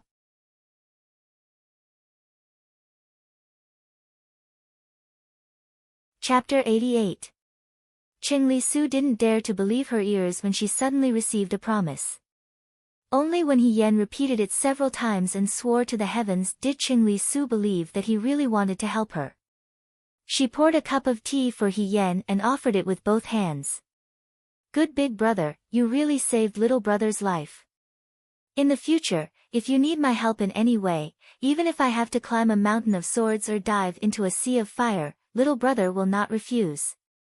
He Yan was about to speak when Qing Li immediately continued, I know that big brother's wish is to enter the Nine Flags Battalion and make a name for yourself. Don't worry, once this matter is over, I will definitely put in a good word for you in front of my uncle every day. Even if I have to copy books every day, I will help big brother settle this matter. What I want to say is, He Yan stopped the child's ecstasy, I have agreed to go to the banquet in your place, but you still have to convince your uncle. Was Xiao Ju someone who would agree so easily? After all, this matter sounded quite unimaginable. Don't worry about that. Qing Li Su happily came over and said, I already talked to my uncle before. I only dared to come to you after my uncle agreed. Xiao Ju agreed. He Yan was stunned. Perhaps she feels guilty for not letting you enter the Nine Flags Battalion before, so she wants to give you a chance to prove yourself. Qing Li Su looked at He Yan sincerely. So you see, big brother, you going to the banquet in my place is God's arrangement. He Yan didn't have time to pay attention to Qing Li Su's nonsense. He was just surprised that Xiao Ju agreed so easily. This wasn't his style of doing things. Could it be that there was another trap? Seeing that He Yan was silent, Qing Li Su became anxious again. Big brother, are you going back on your word? No, He Yan said helplessly, I'm just thinking about how to pretend to be you. After all, I'm different from you. Don't worry, that Yuan Baozhen hasn't seen my appearance, so he won't expose me. However, I still need to explain some things to you so that you won't find out. I love mushroom chicken the most, and I hate rice porridge the most. She didn't like people following her around. If she ate peanuts, she would have a rash on her face. I have to bathe every day, change my clothes frequently, and use some incense. He Yan only saw the extravagant and luxurious life of a rich man's son. He shook his head unconsciously. Qing Li Su talked for the time it took for a joss stick to burn. She talked until her mouth and tongue were dry before she stopped. She picked up the teacup and quickly moistened her throat. Only then did she come back to her senses. Big brother, did you remember what I said just now? He Yan. I'll remember. She said, if there's anything else you want to tell me, say it all. Let me think about it. Qing Li Su sat on the chair and looked at He Yan. He Yan was about the same age as him. His appearance was already outstanding among the new recruits of Liang province. However, he didn't seem to be clumsy or strong at all. Instead, he seemed to be a little thin and weak. However, this was just right for him. If he was dressed like a rich man's son, I almost forgot something important. Qing Li Su slapped her forehead. You can't go to the banquet dressed like this. In any case, I'm the young master of the right minister's residence. How can I dress so shabbily? Just you wait. He ran into the inner room and fiddled with something. Not long after, he came out with a bundle. These are some clothes I picked out. Take them and wear them. Our figures aren't too different, so you should be able to wear them all. Even if they're fake, big brother, you should still wear them. Other than my good looks, I don't have any other good points. If even this good point is forgotten, then wouldn't I be completely useless? He Yan couldn't help but sigh in amazement at the way he described the embroidered pillow, as if he was in the right. He turned around and took out a small box from the drawer. He put some things in it and handed it to He Yan. These are some hairpins, fans, jade pendants, and so on. If you want to put on an act, you have to put on a good show. These are necessary. He Yan said, you're really thoughtful. Qing Li Su scratched her head in embarrassment. You flatter me, you flatter me.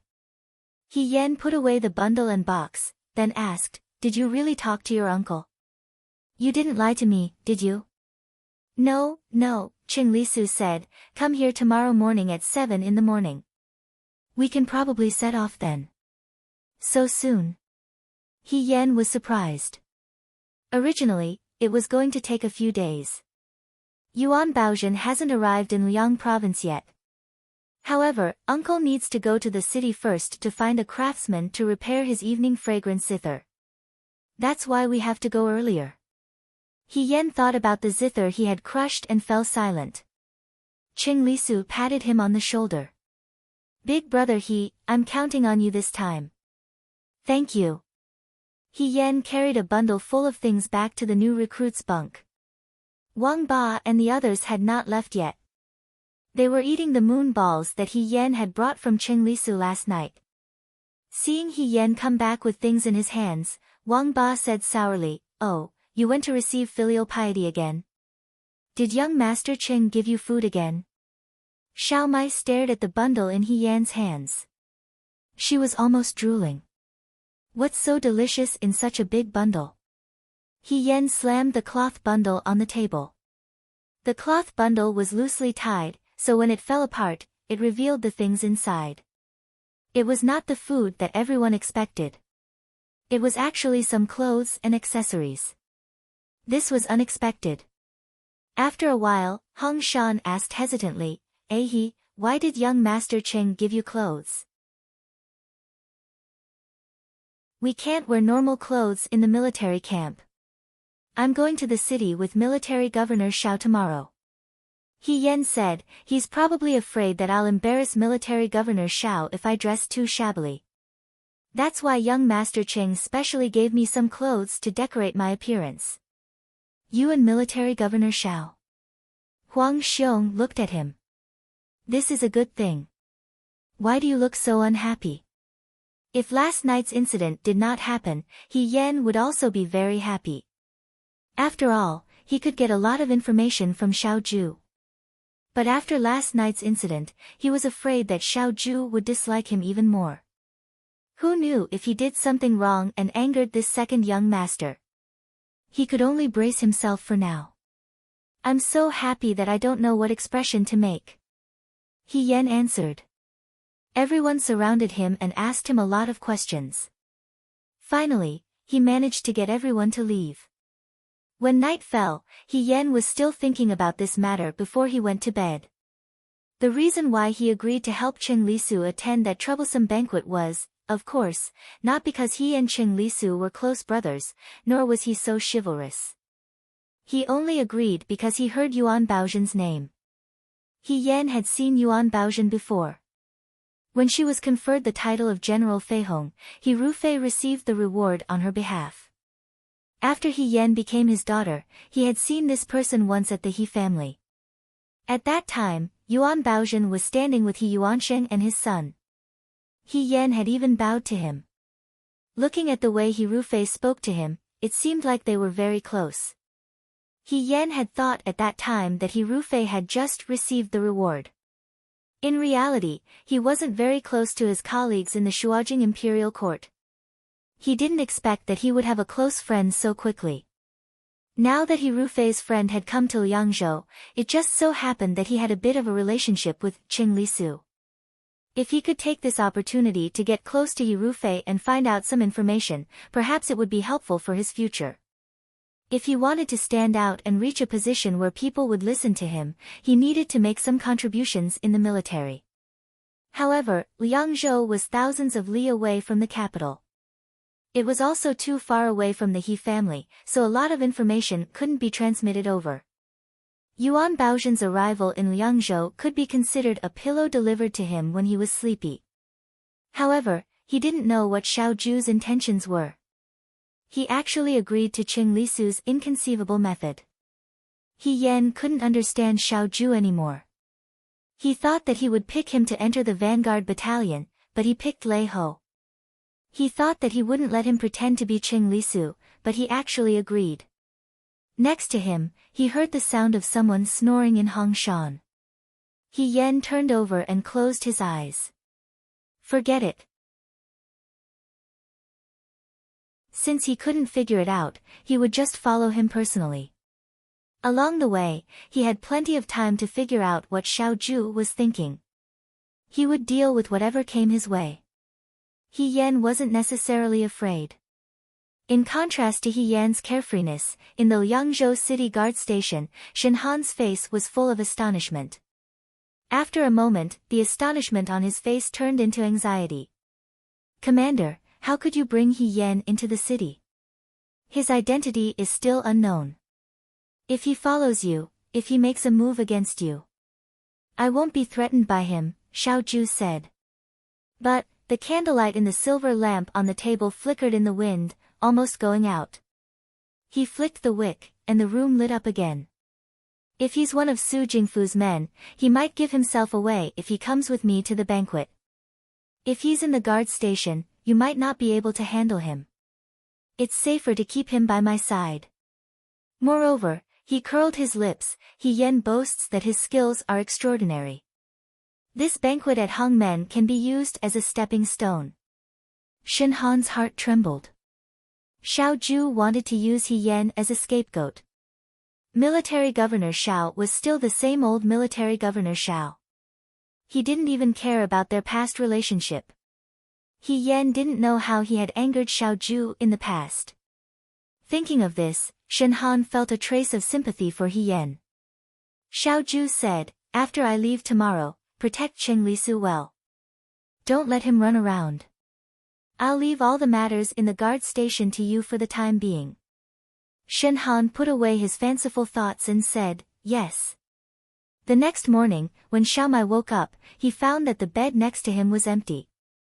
He rubbed his eyes. It was still early, and the other people in the room hadn't woken up yet. He Yan's bedding was neatly folded, but he was nowhere to be seen. Mai Tai asked curiously. Could it be that He Yan had already left? But didn't he say yesterday that he would only depart at 7 in the morning? It wasn't time yet. After a while, everyone woke up one after another and found that He Yan was gone. Hong Shan said, that kid didn't leave just like that, right? He didn't even say goodbye. Did he leave because he was afraid of waking us up? Xiaomai probed. Who knows? Sure too, have you seen him before? Hong Shan asked. Sure too shook his head, no. The few of them looked at each other in dismay, all of them confused. That being said, they couldn't just wait for He Yan here. They still had to run later, so they all got up and washed their faces. Xiaomai had already put on his clothes and was the first to clean up. He pushed the door open and ran out, intending to grab the hot biscuits. Shi Tu and Hong Shan were still washing their faces when they suddenly heard Xiaomai shouting outside, Big brother, Brother Shan, what's wrong now? Hong Shan wiped the water droplets off his face. We're washing our faces. Come out and see. Xiaomai couldn't suppress the excitement in his voice. Hong Shan looked at Shi Tu in confusion. Shi Tu expressed that he didn't know either. He shook the water off his hands and walked out of the room, saying, Xiaomai, next time can you not be so? His voice came to an abrupt halt.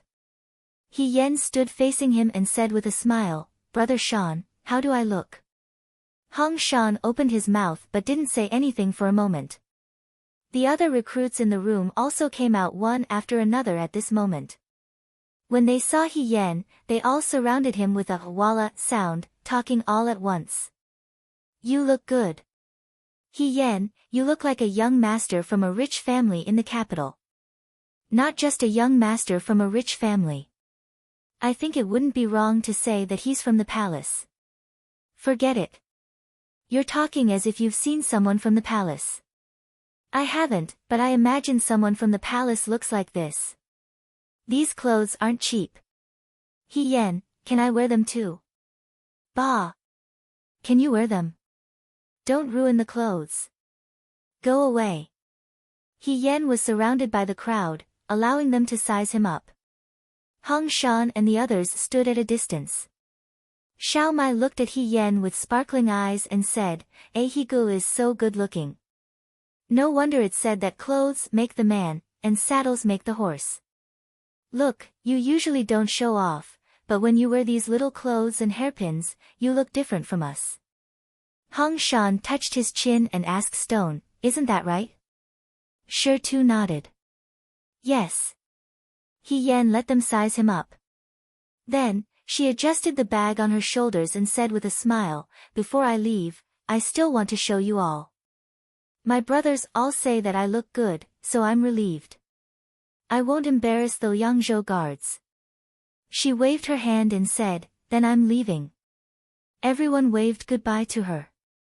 While she was saying her goodbyes, Cheng Lisu had also left the house early. Shen Han was talking to Xiao Ju in the courtyard. Green Ear was eating grass with his head down. Cheng Lisu went to the stable last night to choose a beautiful red horse. She felt that the horse looked cute and smart, and was a good match for her. You're not going, so why are you choosing a horse? Xiao Ju didn't comment. Although I'm not going, my eldest brother is going on behalf of me. I can't let people say behind my back that the young master of the right minister's residence is good at martial arts, but he doesn't look good. They say that we should play to our strengths and avoid our weaknesses.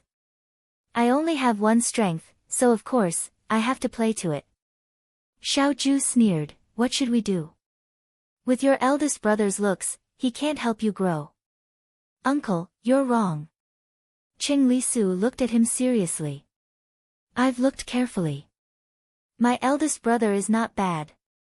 Although he can't be compared to you and me, he can be considered outstanding in the Liang province guards. Shen Han listened to the uncle and nephew chatting and was momentarily speechless. Just as they were talking, they saw someone coming in front of them. He said, He Yan is here. The two people who were talking turned their heads to look, and their eyes lit up. It was an autumn morning, and the air was clear. The cool autumn wind blew, refreshing the heart. The sun had not completely risen, and only a small head peeked out. A ray of golden light fell on the youth's body, making her stand out. The youth wore a dark red brocade robe with a cicada pattern and a belt around her waist. Normally, she was too thin and weak. Wearing Qing Lisu's clothes, her weakness was completely hidden, leaving only her elegance. She was born delicate and pretty. With her long hair tied up with a carved wooden hairpin, she looked fresh and energetic. Her footsteps were leisurely, and she carried a bag. She was completely different from the sweaty new recruits on the training field. She was the living image of an elegant youth in the capital's academy. Her every frown and smile was poetic. The youth walked in front of them and opened the fan in her hand with a pa sound. The fan fluttered elegantly, and her smile was even more eye-catching than the landscape painting on the fan. She deliberately lowered her voice. Sorry, I'm late. Qing Lisu stared at him with wide eyes. After a while, she finally regained her senses. She circled around He Yan and was unable to contain her joy. Eldest brother, I didn't expect you to be such a handsome man. The Liang province guards have really buried your charm. Looking at you now, you're almost catching up to me. He Yan was pleased with himself, but he still said humbly, You're too kind. You're too kind. She went to the riverside early in the morning and changed her clothes when no one was around. Qing Lisu's clothes were mostly yellow. This youth loved bright colors, but He Yan felt that it was a bit frivolous. It wasn't easy for her to find a color that wasn't so flashy. She also picked out a simple hairpin from the box. She stood by the riverside and looked at the surface of the river for a long time. In order to ensure that nothing unexpected happened, she even showed it to Hong Shan and the others. The new recruits of the Liang province guards all applauded. She thought that it wasn't bad. In her previous life, when she disguised herself as a man, she had no choice but to wear a mask. Now that she could openly look like a young master, she felt a strange sense of nervousness. Shen Han looked at He Yan from the side and sucked in a breath of cold air in his heart. He originally thought that He Yan was just a youth. Even if he had feelings for Xiao Ju in the past, how could he have caught Xiao Ju's eye? After all, there were countless beautiful women who admired Xiao Ju. Now that he saw He Yan like this, he understood a little. It was normal for a woman to be so beautiful, but it was rare for a man to be so beautiful. Moreover, this youth's skills were outstanding and his temperament was good. If it wasn't for his identity being suspicious, in fact, it wouldn't be strange for him to stand together with military governor Xiao. Qing Lisu was still talking endlessly. He Yan looked at Xiao Ju and saw that Xiao Ju was still standing in the same place. Her gaze swept over him calmly, without the slightest hint of appreciation. He immediately felt mischievous and walked over to Xiao Ju's side. Military governor. She half opened her folding fan and covered her face as she laughed softly. She looked like a lecher who was teasing a woman from a good family. What do you think of me? The young man looked at her indifferently. After a moment, he bent down slightly and lowered his head until it was almost at her ear. His voice was lower and hoarser than normal youths when he was young. Now that he was older, there was a hint of laziness and magnetism in his voice. You actually, He Yan seemed to be able to feel the other's hot breath by his ear. He Yan inexplicably felt his face blush. He thought to himself, to hear this face praise someone with this kind of tone, not everyone could withstand it. You're even shorter than Qing Lisu. He finished the rest of his sentence. He Yan took 2 steps back and looked at him in disbelief. Shouldn't normal people say, "You're actually so eye-catching," or "You're actually so stunning"? Shorter than Qing Lisu. The handsome young man looked as if he didn't think he was bad enough. He looked at her and curled his lips. Also, you're wearing your belt the wrong way. He brushed past her and walked forward. Yan looked down. Qing Lisu's clothes were complicated. She had never worn this kind of clothes before and didn't know how to tie it. Now that she heard the reminder, she hurriedly undid it. When Qing Lisu saw this, she finally understood and came over to help. "Ah, I forgot to tell you. My belt is different from other people's. You have to tie it like this." Yan looked at Xiaoju's back and gritted his teeth. Xiaoju definitely didn't let her be Qing Lisu's substitute because he felt guilty towards her during the battle for the flag. Yan seriously suspected that he brought her along just to make it easier for him to humiliate and torture her. They were really born to be enemies. The Liangzhou guards arrived at the city and rode non-stop. It took about 6 hours. They set out in the morning and arrived in the afternoon. Other than Yan and Xiaoju, there was also a guard named Fei Nu, probably because she wasn't the real Qing Lisu. They didn't even need a carriage. They rode all the way and didn't even have time to eat. They finally arrived at the city in the afternoon. The last time Yan came to Liangzhou City, he had just arrived with the new recruits from Shuajing. However, he didn't stop in the city and went directly to the guard station at the foot of Mount Baiyue. Now, she changed into the clothes of a normal young master and came to the bustling city. Unlike Shuajing, Liangzhou had a different style. This place was in the east and had 4 distinct seasons. Although it wasn't as prosperous as the capital, it could still be considered lively. People came and went hurriedly. In the city, they didn't have to ride as fast. Yan looked around as he walked and felt that he couldn't get enough of it. However, Xiaoju didn't come to the city to sightsee. They arrived at an inn. This inn looked like it was one of the most luxurious in Liangzhou City. It had 3 floors. The exterior was decorated magnificently. When they arrived at the entrance of the inn, Xiaoju dismounted from her horse. The waiter helped lead the horse to the stable and they walked into the main hall together. To be honest, although Yan was the eldest young master of the He family, he had never stayed in a particularly expensive inn. Xiaoju was as extravagant as his nephew. Even the place to rest was so particular. Yan was thinking this when he heard Xiaoju say to the innkeeper, 2 rooms. 2 rooms? Yan was surprised. "I'll share a room with Fei Nu." It wasn't easy for her to leave the barracks. Couldn't she have a room by herself? Qing Lisu also told her to bathe every day. How could she bathe with Fei Nu in the room? Or else? Xiaoju stared at her and asked, "You want to share a room with me?" No, Yan said, "Then I'll share a room with Fei Nu." What a joke. She wasn't that ignorant. After all, second young master Xiao was as pure as ice and as pure as jade. How could he share a room with such a crude person like her? Yan silently cursed. Second young master Xiao should live with the bodhisattva in the temple. Just put an incense burner in front of him and he would be worshipped. Xiaoju ignored him. The innkeeper took the money and ordered people to clean up the rooms. Since the morning, the 3 of them hadn't eaten lunch. They could eat on the first floor of the inn, so they planned to eat here before going upstairs. The innkeeper could probably tell that Xiaoju was either rich or noble. He stood at their table and said, "Our signature dishes are green bean noodles, steamed 5-flavored gluten, spicy shredded tripe, sesame rolls, wild duck with 8 treasures, shredded chicken with cucumber, spicy pigeon. What would you like to order?" Before Xiaoju could speak, Yan asked loudly, "Innkeeper, do you have mushroom chicken?"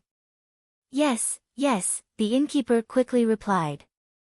Xiaoju turned her head and looked at her calmly. Yan blinked. "What's wrong, uncle?" You know that mushroom chicken is my favorite dish. Fei knew, Qing Lisu had told her that she had to be thorough when putting on an act. Now that she was in Liangzhou City, she was no longer He Yan. She was Qing Lisu, second young Master Zhao's nephew. Was it wrong for her nephew to want to eat her favorite dish? Absolutely not. Xiao Zhu looked away and said, "Give him mushroom chicken." Why was she so easy to talk to? He Yan's heart skipped a beat. That's right, what if she met someone she knew here? Xiao Zhu couldn't deny it in front of outsiders. This time, He Yan's courage grew. She had been eating dry biscuits for so many days in the Guard Institute and had only tasted meat a few times. Since she seized this opportunity and Xiao Zhu did not lack money, wouldn't she be letting herself down if she didn't ruthlessly take advantage of this fat sheep? Uncle. He Yan's voice was crisp and sweet. She smiled and said, I also want to eat spicy tripe, sesame rolls, wild duck with 8 treasures, shredded chicken and cucumber, steamed gluten with 5 flavors, pigeon, and that, what's that, mung bean noodles. I want to eat all of them. Fei Nu's lips moved.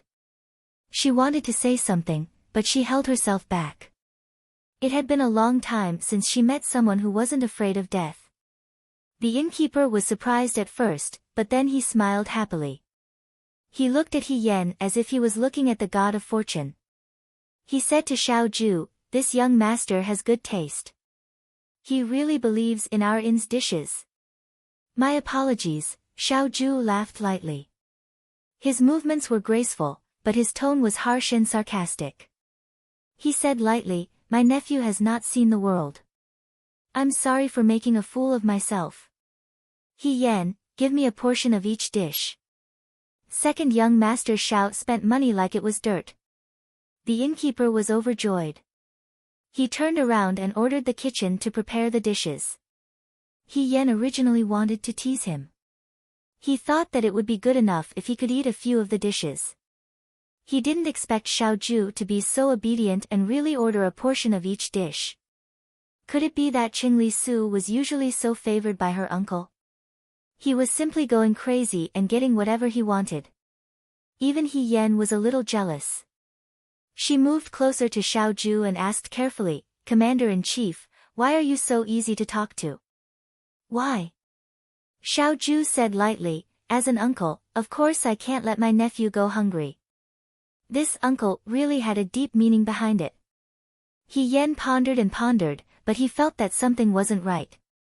She and Xiao Zhu were of the same generation. They were schoolmates in the past. Later on, they both became generals and were equally famous. But in this life, she first became Xiao Zhu's soldier and called him Commander-in-Chief. Now, she was Xiao Zhu's nephew. Even her seniority was lower than his. Xiao Zhu took advantage of this. She remained silent. She didn't want to call him Xiao Zhu anymore. Who knew that teasing Xiao Zhu would cause her to lose out? She was really one step behind. The innkeeper's dishes were not good, but he cooked quickly. Not long after, all the dishes were served and filled the entire table. They were so extravagant that the people around them looked at them. He Yan felt a little embarrassed and said, Commander-in-Chief, I'm sorry for the expense. Since you want to eat it, of course you have to eat it, Xiao Zhu said slowly, but I've taught you before. Simple rules lead to prosperity. Indulgence leads to death. Don't waste it. He Yan felt that something was wrong. Just as he was about to speak, he heard the person in front of him say, if there's a grain of rice left, you can forget about eating tomorrow. He Yan, you're tuning into the Blissful Bookshelf YouTube channel. We're so grateful for your support and don't forget to subscribe to join us on this incredible journey through captivating stories. Your generosity through donations truly makes a world of difference, as it's the primary source of revenue that allows me to expand and enhance this channel for you. Thank you from the bottom of my heart for being a part of this adventure.